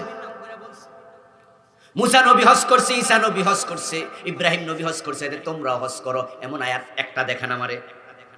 ঈসা নবী নামাজ পড়ছে, মুসা নবী নামাজ পড়ছে, ইব্রাহিম নামাজ পড়ছে, অমুক নবী তমুক নবী নামাজ পড়ছে, তোমরাও নামাজ পড়ো। একটা আয়াত আমারে দেখান। আপনি পাবেন না। কিন্তু দিন কায়েমের ব্যাপারে আল্লাহ বড় বড় নবীদের কথা বলে বুঝাইয়া দিলেন, এটা সব নবীদের কাজ, এটার গুরুত্ব হলো সবচেয়ে বেশি। আর বাংলাদেশে এটার ওয়াজ সবচেয়ে কম। আমি মাঝে মাঝে করি, তবে আজকে করতাম না। আজকে আমি না বলতেছি, আজকে আমি এটা করার ছিলাম না। আমি প্ল্যান করে আসছি অন্য বিষয় ওয়াজ করবো। আস্তে আস্তে গাড়িতে আমার সফর সঙ্গীর সাথে আলাপও করছি যে আজকে আমি এই বিষয়ে কথা বলবো। কিন্তু সভাপতি সাহেব আমার কানে কানে উঠছিয়া বইসি আর কয়, হুজুর একটু একামতের দিন নিয়ে কিছু কয়েন। তাই সিদ্ধান্ত নিলাম, ঠিক আছে, সভাপতি তো সভাপতি, মানে সবার উনি লিডার, উনার কথা তো রাখা লাগে। এই জন্য মূলত এখন আজকে আলোচনাটা এনেছি, না হয় আজকে হতো এটা হতো না। এমন হুজুর বাংলাদেশে পাবেন যে পুরা জীবনে দিন কায়েম নিয়ে একদিনও ওয়াজ করে নাই। এমন এমন খতিব পাবেন পুরা জিন্দিগিতে এই আয়াত নিয়ে একদিনও ওয়াজ করে নাই। এমন পীর শত শত পাবেন পুরা জীবনে এই আয়াত নিয়ে একদিনও ওয়াজ করে নাই। অথচ এটাই ছিল বড় বড় সব নবীর মূল ওয়াজ, মূল কাজ।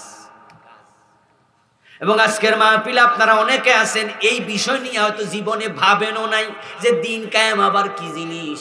কই, এটা তো শুনিও নাই। সূরা শুরা আমি বানাইয়া কইছি না কোরআনে আছে? আচ্ছা, বানানোর ক্ষমতা কোনো মানুষের আছে নাকি? এই কোরআন শরীফ এটা কি ঢাকা থেকে ছাপাই আনছি আমি? তো আপনার ঘরের কোরআনে বাড়ি যে খুলে দেখেন 13 নম্বর আয়াত সূরাতুশ শুরা। তা আপনি শোনেন না, এজন্য আমি দোষী নাকি? আমি দায়ী নাকি? এজন্য আপনার আমল আপনাকে জবাব দিতে হবে। আপনার কবরে আমি যাব না, আমার কবরে আপনি যাবেন না, ঠিক না? নিজেকে শিখতে হবে। এই মূল কাজটা বাংলাদেশে আজকে হারায় গেছে। এটা 10% আলেমও করে না, 90% আলেম বাদ পড়ে গেছে। এই জন্য দোস্ত শোনো, কিয়ামতের আগে মাদ্রাসাও থাকবে, মসজিদও থাকবে, আলেমও থাকবে, বুজুর্গও থাকবে, পীরও থাকবে। আরে ভাই, এই যে 18 পীর আছে, দেওয়ানবাগের পীর আছে, মেজবান্ডারের পীর আছে, ওখানে মুরিদও আছে, টুপিও আছে, দাড়িও আছে, কিন্তু ওদের কাছে আসল ঈমানটাই নাই। কাদিয়ানীদের বাড়িতে যাবেন, তাদের এলাকায় মসজিদ আছে, নামাজ আছে, রোজা আছে, টুপি আছে, দাড়ি আছে, হজ আছে, যাকাত আছে, মসজিদে ইমাম আছে, মুয়াজ্জিন আছে, ঈমানটা নাই। তা আপনাদেরও টুপি, দাড়ি, পাঞ্জাবি, পাগড়ি সব আছে, কিন্তু কোরআনের মূল দাওয়াতটাই আপনার জীবনে নেই। ইয়া আইয়ুহার রাসূল বাল্লিগ মা উনজিলা ইলাইকা মির রাব্বিকা ওয়া ইন লাম তাফআল ফামা বাল্লাগতা রিসালাতাহু। আল্লাহ কো, আমার রাসূল, আপনার রবের পক্ষ থেকে যা নাজিল করা হয়েছে সেটা মানুষের কাছে তাবলীগ করুন, প্রচার করুন। আপনি নিজে একটা ইসলাম বানায়া প্রচার করবেন না। দিন বানানোর ক্ষমতা আপনি নবী মুহাম্মদকে আমি দেই নাই, বরং আপনি আমার নবী, আপনি আমার রাসূল। রাসূল মানি দূত, নবী মানি সংবাদ বাহক। আমি যে সংবাদ দিই আপনি এটা বলেন, ঠিক কি না? নিজে সংবাদ বানাবেন না। আপনি আমার দূত, আমার পক্ষ থেকে যা যা তা প্রচার করুন। বানায়া কোনো কথা বললে আমি আপনাকেও সাথ দেব না। এবং কোরআনে আল্লাহ সেটাই বলেছেন আরো শক্ত ভাষা, ওয়ালাউ তাকাওয়ালা আলাইনা বা'দাল আকাবিল লাআখাযনা মিনহু বিল ইয়ামিন সুম্মা লাকাতানা মিনহুল ওয়াতিন। আল্লাহ তাআলা বলেন, যদি আমার প্রিয় নবী আমার ব্যাপারে কোনো কথা বানায়া মানুষে বলে দিত, তিনি বানায়া কথা যদি বলতেন, আমি ডান হাত দিয়া তার কণ্ঠনালী চেপে ধরতাম এবং তার গ্রীবাটা, কণ্ঠনালীটা আমি কেটে নিয়ে যেতাম। কি শক্ত শব্দ! সুবহানাল্লাহ। কোরআনের আয়াত শোনালাম আপনাদের। লাআখাযনা মিনহু বিল ইয়ামিন, আমি ডান হাত দিয়ে চাপা ধরতাম। আল্লাহর কি কোনো বাম হাত আছে নাকি? না, নেই। হাদিস হচ্ছে আল্লাহর হাত সবই ডান হাত, বাম হাত নাই। ডান বলতে কি বুঝায়? আল্লাহর কি আমাদের মতো হাত এরকম? না। কামাইয়ালি কোনো বিষয় নেই। হাত মানি হাত, হাত মানি শক্তি, হাত মানি রহমত, হাত মানি হাত। কেমন হাত আমরা জানি না, বিশ্বাস করি। কিন্তু ডান বললেন কেন? আমরা যখন কোনো জিনিস শক্ত করে ধরতে চাই, বাম হাত দিয়া ধরি না, ডান হাত দিয়া? আল্লাহ বুঝাইয়া দিলেন আমি শক্ত করে ধরতাম, তাই ডান শব্দ ব্যবহার করেছেন এখানে। তারপরে বলছে সুম্মা লাকাতানা মিনহুল ওয়াতিন, তার আমি কণ্ঠনালী, গ্রীবা কেটে নিয়ে যেতাম। ও নবী, আপনি ইসলাম বানায়া প্রচার করবেন না। বাল্লিগ মা উনজিলা ইলাইকা মির রাব্বিকা, আপনার রবের পক্ষ থেকে যা নাজিল হয়েছে তা প্রচার করেন, তার তাবলীগ করেন। এখন আল্লাহর পক্ষ থেকে যা আসছে সে তাবলীগ যদি মানুষ করত, দিন কায়েমের কথাটাও কোরআনে আছে না নাই? ওইটার তাবলীগও হইতো। কিন্তু এখন সবটার তাবলীগ হয় না। এখন পীর সাহেবদের তাবলীগের সিস্টেম একরকম, এরপরে যারা ইসলামী দল করে এক এক দলের একরকম, যারা তাবলীগ জামাত করে তাদেরটা আরেক রকম। আমরা সুবিধা করে নিজেরা কিছু বানাইয়া নিছি। তাই পীর সাহেবদের ওয়াজে গেলেই দেখবেন শুধু জিকির আজকারের প্রতি আপনার আলোচনা চলছে, শুধু জিকির করো জিকির করো, এইরকম দেখবেন টুপি রাখো, দাড়ি রাখো, ইত্যাদি ইত্যাদি। এখানের মাঝে তাদের ওয়াজ শেষ। চোর ধরে হাত কাটো, এই ওয়াজ বাংলাদেশে কয়জন পীর সাহেবে করে? 1000 জনের মাঝে 2 জনেও। ও আমার ভাইয়েরা, তাবলীগ জামাতে যারা গেছেন, ভালো কাজ, আমিও যাই মাঝে মাঝে, সুযোগ পাইলে নসরত করি, সুযোগ দেই, সময় দেই। কারণ তারা যে 6টা কাজ করে, 6 উসুল, এটাও ভালো, এটাও ইসলামে আছে। কিন্তু ইসলামে 6 উসুল না আরো বেশি উসুল, তো বাকিটির খবর কি? এখন আপনি যারা নতুন করে তাবলিগে গেছেন, আপনি নামাজ জানেন না, রোজা জানেন না, ওযু জানেন না, আপনার জন্য ছয় উসুল খুব ইম্পর্টেন্ট। আপনি সেখানে যান, ওযু শিখেন, নামাজ শিখেন, কালেমা শিখেন, তায়াম্মুম শিখেন, আপনি হজ শিখেন, যাকাত শিখেন। আলোচনার মাঝে আপনাকে শিখানো হবে একরামুল মুসলিমিন শিখেন। সরি বলতে হবে, আল্লাহ আমি পারি নাই। একামতে দিনের ওয়াজটা কেন নাই একটু পরে আমি বলবো। আগে শুনুন একামতে দিন কি। আল্লাহ যে কইল দিন কায়েম করো, এটা কি জিনিস? এবার শুনুন, দিন মানে ইসলাম। দিন মানে কি? ইন্নাদ-দীনা ইনদাল্লাহিল ইসলাম। আল্লাহর কাছে দিন শুধু একটা, সেটার নাম হলো ইসলাম। এই কথাটা কি কেমন বুঝলেন একটু জবাব দেন তো দেখি। যারা ভালো বুঝছেন তাদের জবাবটা হবে দারুণ, যারা কম বুঝেছেন তারাটাও আবার ক্লারিফাই হবে, সংশোধিত হবে। জবাব দিলে বুঝবো। ইসলাম সর্বশ্রেষ্ঠ ধর্ম না ইসলাম একমাত্র ধর্ম? তাহলে বুঝ ভালো হয়েছে। যদি আমরা মাঝে মাঝে কইলা ইসলাম হলো সর্বশ্রেষ্ঠ ধর্ম। সর্বশ্রেষ্ঠ মানে সবার মাঝে সেরা, এই তো কথা। অথচ দিন কি আরো আছে? আরো থাকলে না সেরা হইতো? ইয়েস, ইন্নাদ-দীনা ইনদাল্লাহিল ইসলাম। আল্লাহর কাছে দিন একটাই, সেটার নাম হলো ইসলাম। এর মানে কি? তো নবী ঈসা জানিয়ে এসেছেন, মুসার দিন কই গেল, ঈসার দিন কই গেল? তার উত্তর হবে ইসলাম আসার পরে সব দিন স্থগিত হয়ে গেছে। এখন আজকের যুগে পৃথিবীতে ইহুদি আছে না নাই? তাদের ধর্মের নাম ইহুদি ধর্ম, কিন্তু ইহুদি ধর্ম। খ্রিস্টান আছে না নাই?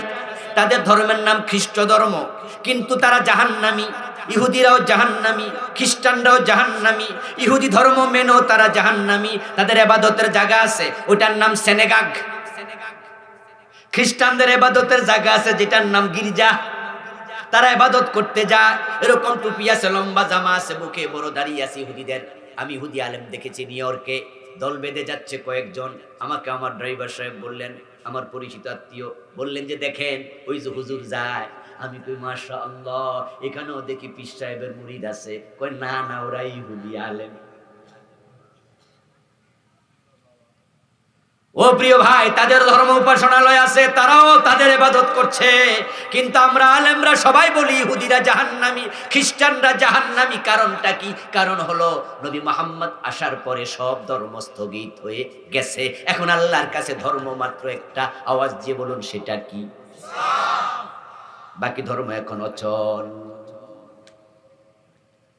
قال النبي صلى الله عليه وسلم لو كان موسى حيا ওয়াদারাকা নবুওয়াতি লাত্তাবানি।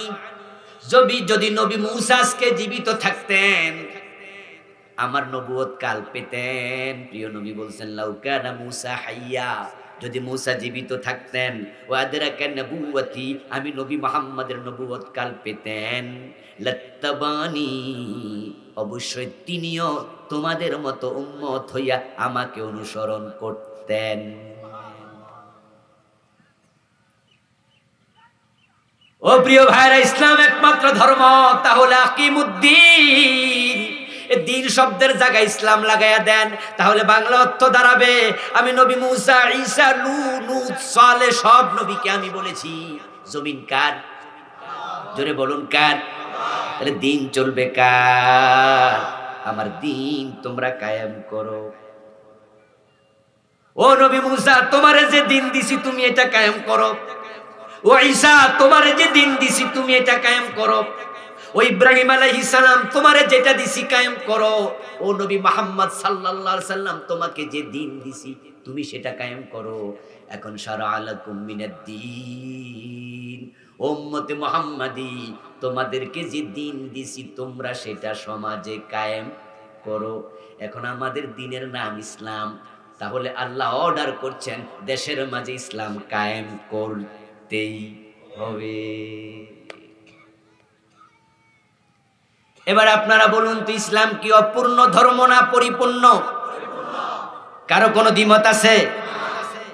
তাহলে পরিপূর্ণ ধর্ম বুঝায় একবারে জীবনের বটম থেকে টপ পাকঘর থেকে সংসদ ভবন, নৌকাটা থেকে রাষ্ট্র পরিচালনা, মুসলিম আছে যেখানে ইসলাম থাকবে সেখানে। আমি যখন মসজিদের ইমাম হয়ে মসজিদে ঢুকবো, ইমামের জায়গায় দাঁড়ায়া যাব, আমি তখন ইসলামকে পরিপূর্ণ অনুসরণ করে নামাজ পড়ব। যদি আমি ভুল করি, পিছনে যারা মুসলমান তারা আমার লোকমা দিয়া সোজা করবে, ঠিক কিনা? ঠিক সেই আমি যখন আদালতের চেয়ারে হাকিম হয়ে বসবো, তখন সেখানেও কোরআনের বিধান এবং রাসূলের হাদিসের আলোকে বিচার কায়েম করতেই হবে। ইসলাম কায়েম করো সেখানে তুমি আছো যেখানে। ওদখুলু ফিস-সিলমি কাফা, ইসলামে পরিপূর্ণ ঢোকো। শুধুমাত্র নামাজ, রোজা, হজ, যাকাতের ওয়াজ করে লাভ নাই। এগুলো ইসলামের এক একটা অংশ মাত্র। আপনি নামাজ পড়ে জান্নাতি হয়ে যাবেন, এই চিন্তা আপনার 100% ভুল, 100% ভুল। অথচ এই ভুল ওয়াজটাই দেশে চলতেছে। এটা চলার কারণেই তো মানুষ নামাজও পড়ে, সুদেও টাকা লাগাচ্ছে। নামাজ পড়ে ভাবে জান্নাত মিস করে কেমন, 5 ওয়াক্ত তো পড়ি, তাহাজ্জুদ পর্যন্ত পড়ি, তো সাদা সাসা তো সুদে যে টাকা লাগাইছেন এটার জন্য আলাদা গুনাহ মাফ চাইলাম। হাকিম সাহেব মসজিদে যখন ঢোকে, তখন তিনি আল্লাহর আইনে মসজিদে নামাজ পড়ে ডান পা দিয়া ঢোকে, বাম পা দিয়া বের হয়। ওই হাকিম ইমাম ভুল করলে লোকমা দিয়ে ইমামরে সোজা করে, কিন্তু উনার চেয়ারে বসে যখন সকাল 10টা থেকে দুপুর 1টা পর্যন্ত, জোহরের আগ পর্যন্ত বিচার করছে, এই 3 ঘন্টা বিচারে আল্লাহর আইনে একটা রায় দেয় নাই। ওই হাকিম সাহেব বুঝছে নামাজ মানে ইসলাম। অথচ কত নামাজের জন্য ওয়াইল্ড দোজক, তার কোনো হিসাবই নাই। ছোট একটা সূরার মাঝে আল্লাহ মেসেজ দিয়েছে, সবাই সে সূরা মুখস্থ পারেন, সূরা মাউন, ফাওয়াইলুল লিল মুসাল্লিন। অতঃপর কিছু মুসল্লির জন্য ওয়াইল্ড দোজক বলেছেন কে? বেনামাজিরে মুসল্লি কয় নাকি? তো মুসল্লি কারে কয়? যে নামাজি। তো ফাওয়াইলুল লিল মুসাল্লিন, মুসল্লির জমা মুসল্লিন। 1-2 জন নামাজি না, হাজার হাজার লাখ লাখ নামাজির জন্য ওয়াইল। قال النبي صلى الله عليه وسلم الويل واد في جهنم يهبي فيه الكافر 40 خريفا قبل أن يبلغ كعره رواه الترمذي। আল্লাহর হাবিব বলছেন ওয়াইল হচ্ছে জাহান্নামের একটা উপত্যকার নাম, একটা গর্তের নাম। ওই গর্তটার মাঝে জাহান্নামীকে যখন ফেলে দেয়া হবে, তলায় যেতে 40 বছর লাগবে। আপনাদের কিশোরগঞ্জে আমি আশা করি 5-7 তলা বিল্ডিং আছে, 10 তলা হয়তো আছে কিনা জানি না, থাকতেও পারে। ঢাকাতে অ্যাভেলেবেল। আচ্ছা, 10 তলা বিল্ডিং এর ছাদ থেকে যদি একটা ইট ফেলে দেন নিচে, মাটিতে যেতে কতক্ষণ লাগতে পারে? আপনি দেখবেন যে ফেলতে দেরি, মানে আপনি তাকাইছেন আর ফেলছেন, চলে গেছে। আর ওই গর্তটা কত বড় হবে, তলায় যেতে 40 বছর লাগবে। ইসলামকে আপনি মন মতো মানবেন না। মন মতো মানার কারণে আজকে দেশে ইসলাম নাই। এখনো নামাজ আছে, রোজা আছে, হজ আছে, যাকাত আছে, কিন্তু ইসলাম সমাজের কোথাও পাওয়া যায় না। অর্থনীতি ইসলাম দিয়ে চলে না, সমাজনীতি ইসলাম দিয়ে চলে না, শিক্ষানীতি ইসলাম দিয়ে চলে না, পররাষ্ট্রনীতি ইসলাম দিয়ে চলে না, স্বরাষ্ট্রনীতি ইসলাম দিয়ে চলে না, রাজনীতি ইসলাম দিয়ে চলে না। আমার বন্ধু, ইসলাম নাই সচিবালয়ে, নাই গণভবনে, নাই বঙ্গভবনে, নাই সংসদ ভবনে, নাই আদালতে, কোথাও নাই, কোথাও নাই। এর একটা মাত্র কারণ, তারা দিন কায়েমের কাজ করে না। আলেমরা অনেকে ওয়াজটাও করে না, তাই দিন সমাজে পাওয়া যায় না। আল্লাহ আপনাকে দায়িত্ব দিয়েছে দিন কায়েম করো, কারণ সমাজে যদি দিন কায়েম হয়ে যায়, নামাজের জন্য আলাদা ওয়াজ করা লাগবে না। দিন কায়েম হবে তখন আল্লাহর কোরআন সংসদে ঢুকে সংবিধান হবে যখন।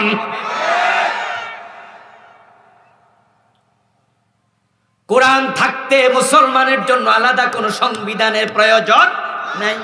কোরআনে তো আমাদের সংবিধান, ঠিক কি না? এটা না মানলে তুমি মুমিনই না। কোরআন যদি মুসলমানের সংবিধান হয়, এই সংবিধান কি পাবলিকের বাড়িতে থাকে না সংসদে থাকে? সংসদেই সংবিধান থাকবে, সেখান থেকে এবার পাবলিকের বাড়িতে যাবে। এখন আমাদের ঘরে ঘরে এই সংবিধান আছে, কিন্তু সংসদ ভবনে ঢোকার পরিবেশ নেই। সেখানে মাঝে মাঝে তেলাওয়াত হয় এবং অধিবেশনের আগে কারি সাহেব তেলাওয়াত করে, কিন্তু তেলাওয়াত যদি কারি সাহেব করে অর্থ সহ তেলাওয়াত করতে হয়। শুনবেন সংসদ অধিবেশন একবারে প্রথমে যখন শুরু হয় তেলাওয়াত দেয়া হয়। কারি সাহেব যদি এমন আয়াত তেলাওয়াত করে যেখানে লেখা আছে আস-সারিকু ওয়াস-সারিকাতু ফাকতাউ আইদিয়াহুমা জাযাআম বিমা কাসাবা নাকালাম মিনাল্লাহ, এই আয়াতগুলা পড়ে যদি অনুবাদ করে চোর নারী হোক পুরুষ হোক ধরে ধরে হাত কাটো, আল্লাহর পক্ষ থেকে এটাই শাস্তি, এটাই হলো শরীয়তের বিধান। এই কারি সাহেবের চাকরি আর থাকবে না। বলবে মিয়া তুমি কি কোরআনে আর আয়াত পাইছো না? এইটা বললা কেন? তুমি তো পড়বা রহমান আল্লাহর কোরআন, ঠিক না? রহমান আল্লাহ কোরআন শিখাইছে। এখন যে বেটা আল্লাহর আইনের বিরুদ্ধে কয়, হেও কিন্তু বাবা মরলে কোরআন খতম করে। হ্যাঁ হ্যাঁ কোরআন, বাহ মাশাআল্লাহ। এই জন্য দেখবেন রমজান মাসে বিভিন্ন চ্যানেলে কোরআনের প্রতিযোগিতা হয়। ওই প্রতিযোগিতা যেদিন ফাইনাল পর্ব, আমি নিজে আলহামদুলিল্লাহ অনেকগুলোতে মেহমান হিসাবে থাকার সুযোগ হয়। ফাইনাল পর্বে আমি দেখেছি ঢাকা ইউনিভার্সিটির ভিসি আসছে, একজন মন্ত্রী আসছে, গোলাম রাব্বানী একটা দলের ছাত্র সংগঠনের সিনিয়র লিডার সেক্রেটারি জেনারেল ছিল, সে আসছে। এবার আমিও সেখানে গেস্ট বিচারক, অতিথি বিচারক ছিলাম আলহামদুলিল্লাহ। প্রোগ্রামটা হলো সোনারগাঁ হোটেলের বলরুমে, ভিআইপি জায়গা। সেখানে দেখলাম আমাদের বিসি মহোদয় হাতে মাইক নিয়ে কয়, আল্লাহর কোরআন ছাড়া দেশ চলতে পারে না, আমরা চলতে পারি না, কোরআন লাগবেই। আমি তো মনে মনে কয় কি রে, অথচ তার ইউনিভার্সিটিতে বোরকা পরলে ছাত্রত্ব বাতিল করে। শিক্ষকরা জাপটাইয়া ধরে, এই মেয়ে বোরকা পরে ঢুকতে পারবা না, পরীক্ষার সুযোগ দেয় না। এবং তার বিশ্ববিদ্যালয়ে ইসলামের কথা বললে লাঠি লইয়া দৌড়ানি মারে।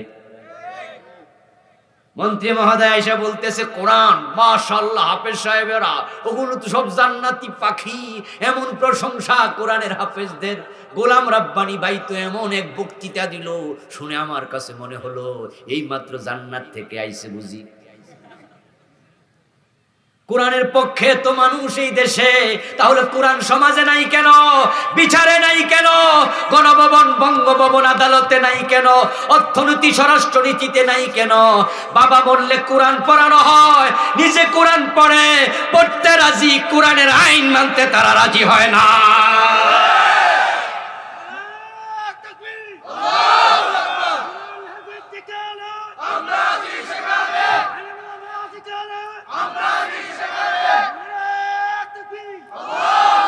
আমার প্রিয় ভাইয়েরা, এখন দিন যদি কায়েম হয়ে যেত, সংসদ ভবনে কোরআন ঢুকে যেত, তাহলে নামাজের ওয়াজার দরকার হতো না। কারণ কোরআনে আছে, আল্লাযীনা ইম্মাক্কান্নাহুম ফিল আরদি ইয়াকামুস সালাহ।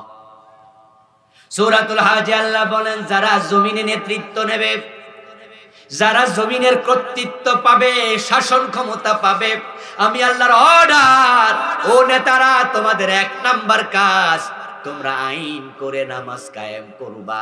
আইন হয়ে যাবে, আজান হওয়ার সাথে সাথে দোকান বন্ধ করতেই হবে। আজানের সাথে সাথে টিওন অফিসের সকল কাজ স্থগিত, আজানের সাথে সাথে ডিসি অফিসের সকল টেবিল বন্ধ, আজানের সাথে সাথে আদালতের বিচারগুলো বন্ধ, আজানের সাথে সাথে দোকানগুলো বন্ধ। টিউন অফিসে টিউন হবে ইমাম, সবাই হবে মুসল্লি। ডিসি অফিসে ডিসি হবে ইমাম, সবাই হবে মুসল্লি। মন্ত্রণালয়ে মন্ত্রী হবে ইমাম, সবাই হবে মুসল্লি। সচিবালয়ে সচিব হবে ইমাম, সবাই হবে মুসল্লি। সংসদে স্পিকার, প্রধানমন্ত্রী, প্রেসিডেন্ট তারা হবে ইমাম, সবাই হবে মুসল্লি। যদিও বাংলাদেশে এটা অসম্ভব, কারণ প্রধানমন্ত্রীও বেড়ি মানুষ, স্পিকারও। এটাই জাতির জন্য বড় দুর্ভাগ্য। আগের প্রধানমন্ত্রীও মহিলা, বর্তমান প্রধানমন্ত্রীও মহিলা। বিরোধী দলে আছে এরশাদ মিয়ার বউ, সে হলো পুরুষ, সেও মহিলা। যিনি সংসদ চালান স্পিকার মহোদয়, তিনিও কি? এজন্য এই ওয়াজ বাংলাদেশে চলেই না। হুজুর হে ইমাম হইব কেমনে? এই ওয়াজ আপনি কি করতেছেন? মাওলানা যুক্তিবাদী হাফেজাহুল্লাহ হাবিবুর রহমান যুক্তিবাদী, নাম মনে আছে তো? ভুলে যান নাই তো হুজুর? হুজুর এখনো বেঁচে আছেন, আল্লাহ নেক হায়াত দারাজ করুন। এক সময় তো মাঠ কাঁপানো বক্তা ওনারাই ছিলেন। হুজুরের একটা ওয়াজ শুনলাম কয়েকদিন আগে, গাড়িতে বসে বসে শুনতেছি। উনি ওয়াজে বলতেছেন, আমি বিদেশ গেছি আর আমারে সবাই জিগা, তোমাদের দেশে কি সব লেডিস জন্ডিস নাই? আরে জন্ডিস আবার কি? জেন্টস মানে পুরুষ আর লেডিস মানে কি? তা আমার জিগায় সব কি লেডিস, জন্ডিস নাই? এখন তোমরা বিরোধী দলের প্রধানও মহিলা, স্পিকারও মহিলা, প্রধানমন্ত্রীও মহিলা, আগে যেটা ছিল হিডাও মহিলা, তো জন্ডিসরা গেল কই? আমার বন্ধু একটু কল্পনার জগতে চলে যান 5 মিনিটের জন্য। এমনটা যদি হতো, এই আইন কায়েম হয়ে যায়, নামাজ কায়েম হয়ে গেল, সব অফিসে অফিসের বস ইমাম হবে, তাহলে অবস্থাটা কত সুন্দর হতো। বাজারের দোকানগুলো বন্ধ, সব ক্রেতা বিক্রেতা মসজিদে যাচ্ছে। না হয় পুলিশ গিয়া দোকানের তালা লাগাইয়া দেবে, কোনো বেনামাজি পাইলে প্রমাণিত হলে তার 7 দিনের জেল দিয়ে দেবে। এইভাবে যদি আইনটা কায়েম হয়ে যেত, সব মুসল্লি কটিয়াদি প্রপারের সব মুসল্লি মসজিদে চলে যাচ্ছে, ক্রেতা বিক্রেতা সবাই। বলুন তো অবস্থাটা কত সুন্দর হতো। মসজিদে লোকের জায়গা হতো না, এক এক মসজিদে 2 বার 3 বার 4 বার জমাত হওয়া লাগতো। এখন বাংলাদেশে বড় বড় মসজিদ হচ্ছে, সরকার মসজিদ বানাচ্ছে, সৌদি আরব ডোনেট করেছে, পৃথিবীর অন্য মুসলিম রাষ্ট্রের লোকেরা টাকা দিয়েছে, মডেল মসজিদ হচ্ছে সারা দেশে। গত পরশুদিনও মনে হয় 50টা একসাথে প্রধানমন্ত্রী উদ্বোধন করেছে। এগুলো নিঃসন্দেহে ভালো কাজ। মসজিদ মুসলমানের দেশে হবে, এটা আমরা সরকারকেও ধন্যবাদ জানাই। যদিও বিদেশ ডোনেট করেছে, কিন্তু তাদের আমলে তো কাজটা হচ্ছে, তারা ধন্যবাদ পাবে। আমরা ভালো কাজে ধন্যবাদ দিতে চাই, কিন্তু প্রশ্ন রাখতে চাই, বড় মসজিদ বানালেন, মুসল্লি নাই, মসজিদ বানায় লাভটা কি?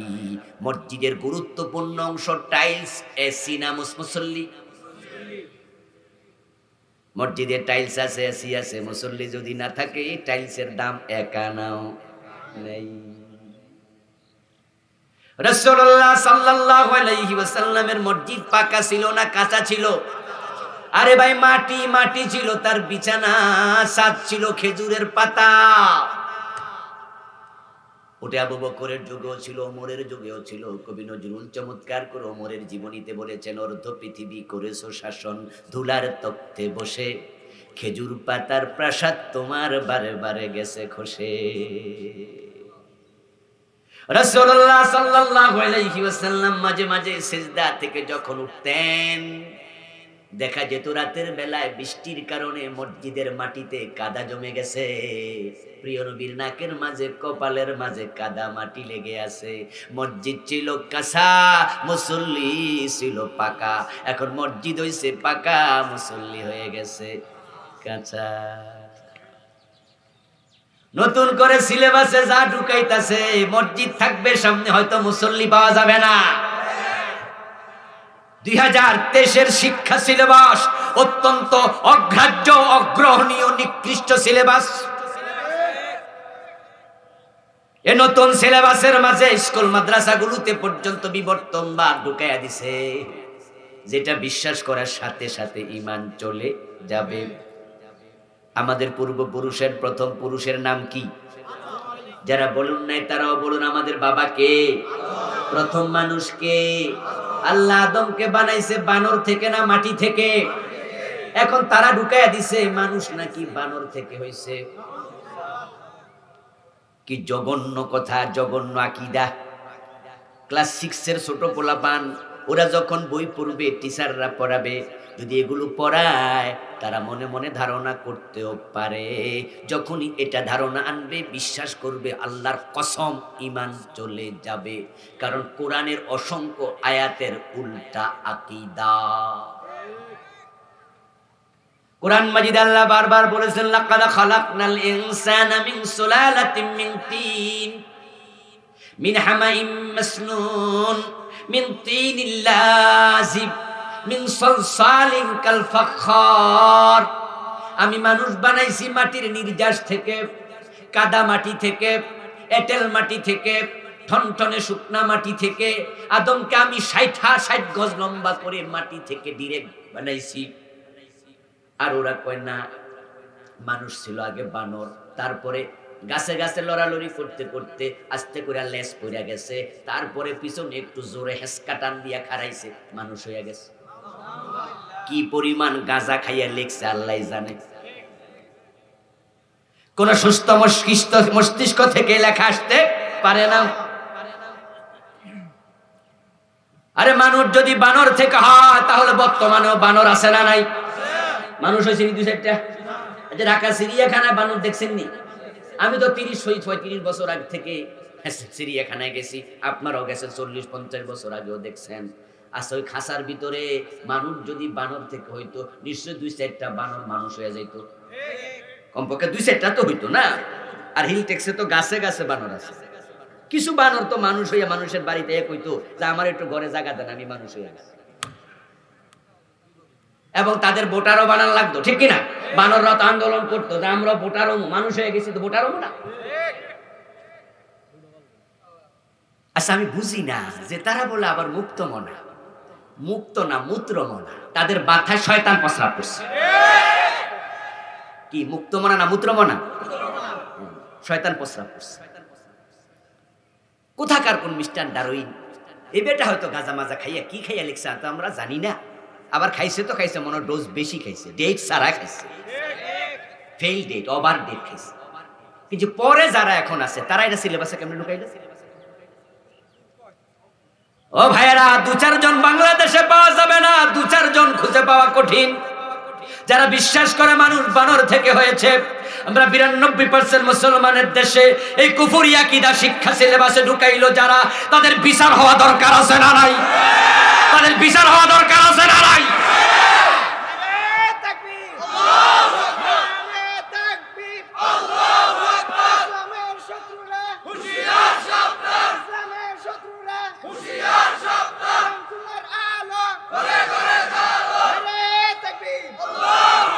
আমার ভাইয়েরা, বর্তমান যে সিলেবাস এটা জঘন্য, সবাই চোখ কান খোলা রাখবেন।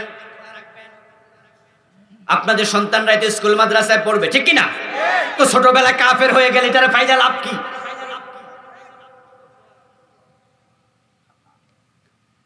দিন কায়েম কত দরকার, দিন কায়েম কত দরকার। দিন যদি দেশে কায়েম থাকতো এই সমস্ত নাস্তিকতা ঢুকতো না, আল্লাহর কোরআন রাসূলের হাদিস সিলেবাসে ঢুকে যেত, ঘরে ঘরে আলেম তৈরি হয়ে যেত। দিন কায়েম কত দরকার। আমার বন্ধু মাদ্রাসার সিলেবাসের বইতে দেখলাম মূর্তির ছবি দিছে, গৌতম বুদ্ধের ছবি দিছে, গৌতম বুদ্ধের ছবি, হিন্দুদের দুর্গার ছবি, বিভিন্ন মূর্তির ছবি। আচ্ছা, মাদ্রাসা হিন্দু কয়জন পড়ে? বৌদ্ধ পড়ে। স্কুলের বইতে যদি গৌতম বুদ্ধের ছবি দাও, মন্দিরের ছবি দাও, মাদ্রাসার ছবি দাও, বাইতুল মোকাররমের ছবি দাও, আমরা আপত্তি করতে যাব না, কারণ স্কুলে হিন্দু বৌদ্ধরাও পড়ে। কিন্তু মাদ্রাসার সিলেবাস এগুলো ঢুকাইলা কেন? মাদ্রাসায় তো কোনো হিন্দু পড়ে না। এতে বোঝা যায় তারা ভিন্ন ধর্ম মুসলমানের কলিজায় ঢুকানোর ষড়যন্ত্র করছে। মাদ্রাসার পবিত্র অঙ্গনকে তারা নাপাক বানায়া দিচ্ছে। আপনার দল আগে না ইসলাম আগে? সবাই বলতে হবে, দল আগে না ইসলাম আগে? রাজনীতি আগে না ইসলাম আগে? ইসলাম টিকাতে হলে অন্যায় যে করুক প্রতিবাদ করতেই হবে। এখানে দল মনে রাখা যাবে না। রাখছো তুমি বেঈমান, তুমি বেঈমান। তোমার কাছে তোমার দল ইসলামের চেয়ে বড়, ঈমান তোমার শেষ। দিন বিজয় যদি হয়ে যায় তাহলে বন্ধু সমাজে যাকাত আসবে। যাকাত এটা বাংলাদেশে এখন আর ফরজ নাই, যাকাত হয়ে গেছে আমাদের কাছে নফলের মতো। মন চাইলে দেয়, মন চাইলে দেয় না। যাকাত আমরা যারা দেই, এই দেয়াটাও ইসলামী সিস্টেম না। আরে যারা তো দেয় না তারা তো দেয়ই না। যারা আমরা দেই সেটাও ইসলামী নিয়ম না। যাকাত ব্যক্তিগত ভাবে দেয়ার সিস্টেম ইসলামে নাই। কোরআনে আল্লাহ কি বলেছেন? যাকাত ফরজ করেছেন, করার পর আল্লাহ বলছে রাসূলকে লক্ষ্য করে, খুয মিন আমওয়ালিহিম সাদাকাতান তুতাহহিরুহুম ওয়া তুযাক্কিহিম বিহা। ও নবী, যারা ধনী মানুষ তাদের থেকে আপনি যাকাত গ্রহণ করুন। যাকাত আপনি নেন, দিবেন না মানে নিবেন। আপনি জোর করে আইন বানাবেন, আইন হবে। আল্লাযীনা মাক্কান্নাহুম ফিল আরদি আকামুস সালাহ ওয়া আতাউস যাকাত। যাকাত দিতে হবে।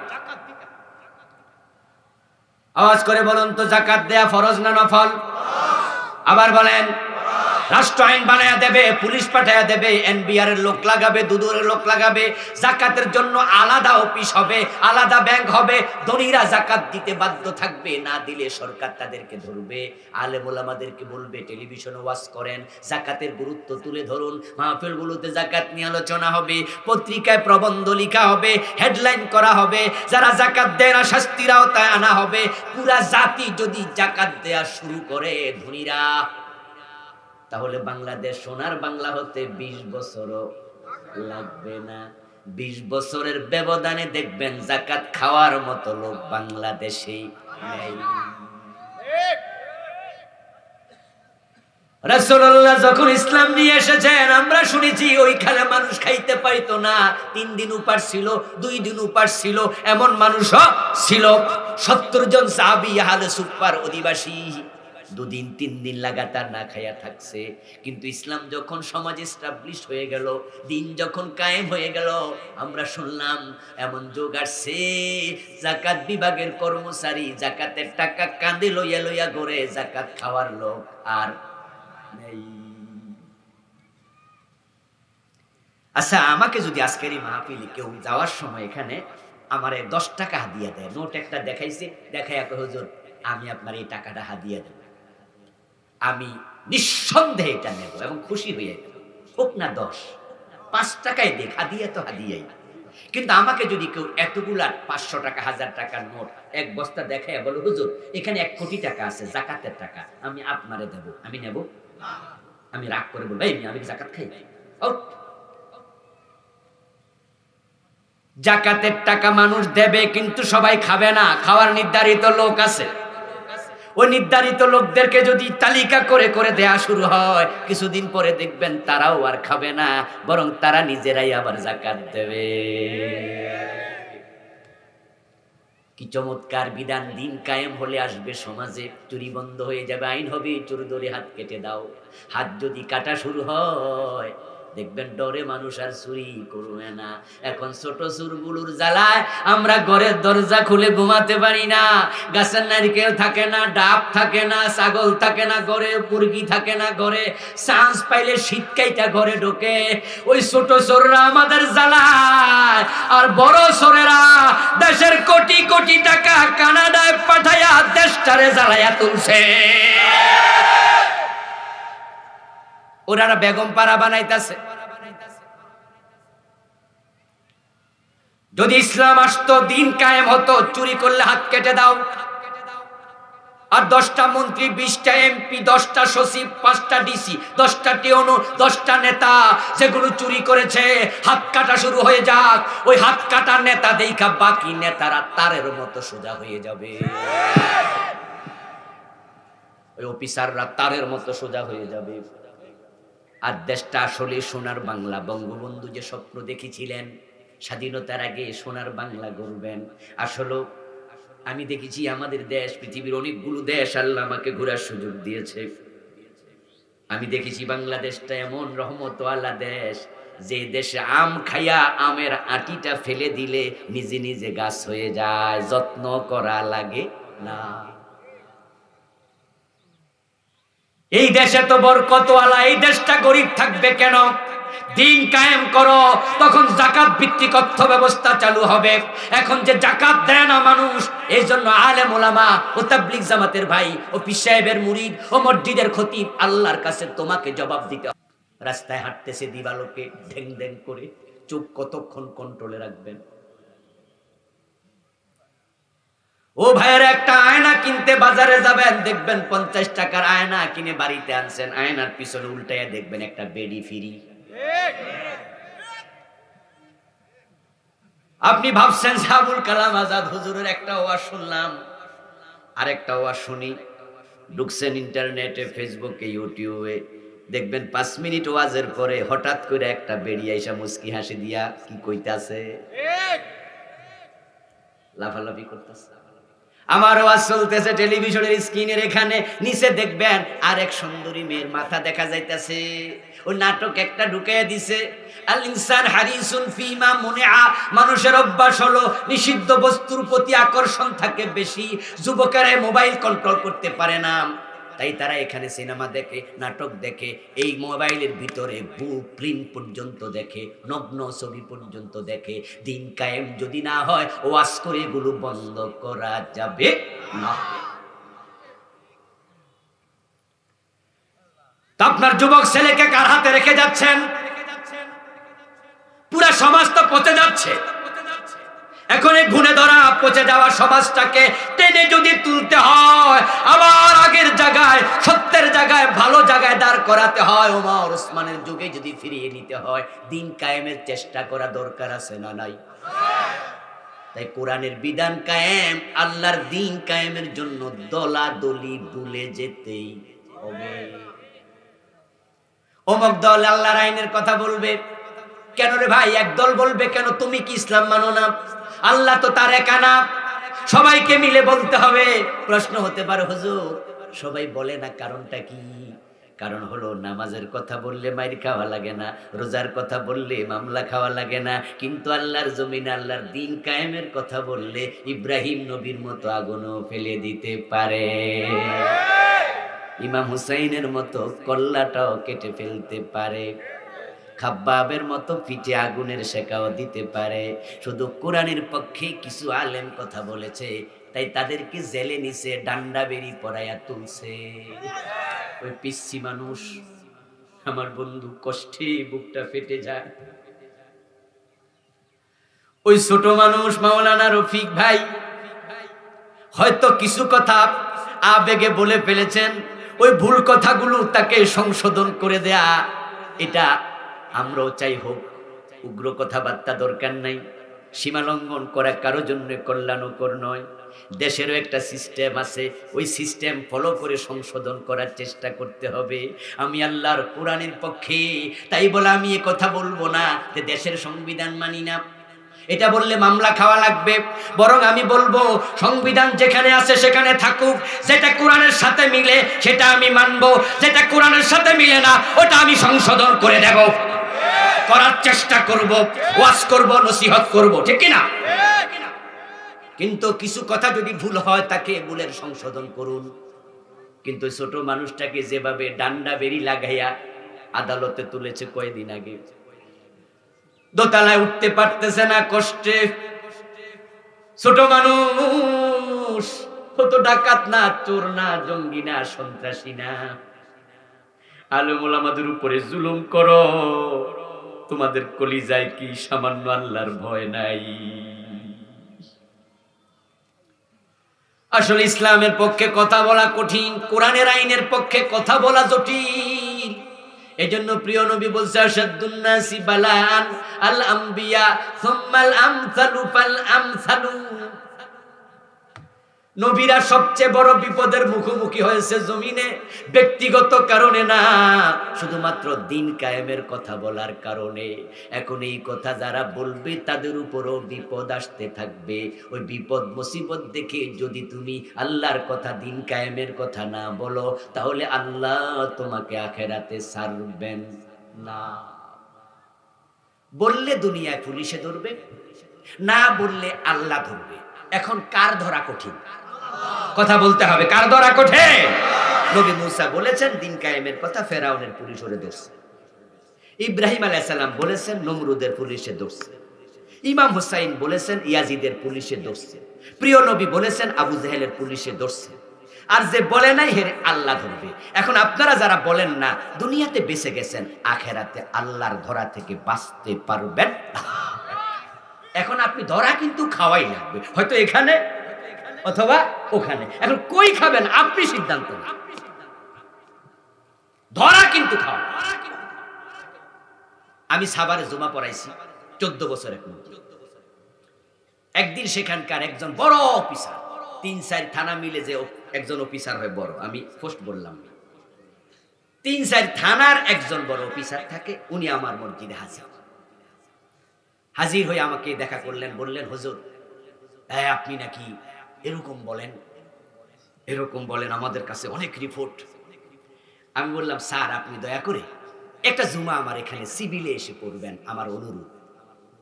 আপনি দেখবেন আমি কার বিরুদ্ধে বলি। আসলে আমি হকের পক্ষে বলি, আর হকের পক্ষে কথা বলতে গেলে কারো কারো বিপক্ষে হয়ে যেতে পারে, কিন্তু আমার টার্গেট কোনো দল না, কোনো ব্যক্তি না, সরকার না। আমার টার্গেট হচ্ছে ইসলাম। ইসলামকে সামনে নিয়ে আমি কথা বলি। যদি আপনিও আর শোনার পরে মনে হয় যে আমি দলের বিরুদ্ধে, সরকারের বিরুদ্ধে বলি, আপনি আইনের মানুষ ধরে নিয়ে যাবেন। উনি আমারে বললেন আসলে আপনি একজন পিএইচডি হোল্ডার মানুষ, আপনার আমি কি কমু, ঢাকা ইউনিভার্সিটির ছাত্র আমি, আর আপনি ঢাকা ইউনিভার্সিটি থেকে পিএইচডি করছেন, আপনারে আমি কি কমু। তবে হুজুর আপনিও পাইছেন, আমরাও বাঁচাইয়া কইয়েন। আল্লাহর কসম করে বলছে, আমি উনার কথাগুলো আপনাদের শোনাচ্ছি। আমাকে বলতেছে আপনিও পাইছেন, আমাদের চাকরি করি তো রিপোর্ট যায়, আমাদেরও বাঁচাইয়া কইয়েন, রইয়া সইয়া কইয়েন। আমি তখন একটু এবার সান্ত্বনা পাইয়া বললাম যে স্যার, আসলে ঝামেলায় আমরাও আছি, কইলে আপনারা ধরেন, না কইলে আল্লাহ ধরেন, যাইডা কইডা। উনি আবার আরেকটা হাসি দিয়ে বলতেছে, ওসি সাহেব সাথে ছিল, অনেকগুলো 20-30 জন নিয়ে আসছে উনার লোক। ভাই ওসি সাহেব, আপনার নাম্বারটা হুজুরকে দেন, হুজুর আপনার যদি কোনো সমস্যা হয় ওনাকে ফোন দেবেন। আমি কই সুবহানাল্লাহ, এই লোকটা এসে আমার ধমকাইতে, কিন্তু আল্লাহ তাকে আমার বন্ধু বানিয়ে দিচ্ছে। অর্থাৎ আমার কথাগুলো শুনে তিনিও বুঝছে যে আলেমরা না বললে বলবে কে, ঠিক না? ভয় পাওয়া যাবে না, ভয় পাবো কাকে? তবে আমরা উগ্র হব না, ইসলাম উগ্র হতে বলে নাই। আমরা জঙ্গি হয়ে যাব না, সন্ত্রাসী হব না, আমরা মানুষকে বুঝাবো, কথা বলবো, সিস্টেমের ভিতরে আমরা সংশোধনের চেষ্টা করব। করতে করতে মরে যাব, আল্লাহ আখেরাতে জিজ্ঞাসা করবেন দিন কায়েমের পক্ষে কথা বলেছ, তখন বলবো আল্লাহ আমল নামায় দেখেন, রেকর্ড তো সব আছে, আল্লাহ দেখবেন, ইনশাআল্লাহ আমাকে নাজাত দিবেন, ঠিক না? আল্লাহ তাআলা আমাদের সকলকে তার এই জমিনে তার দিন কায়েমের পক্ষে কথা বলার তৌফিক দান করুন।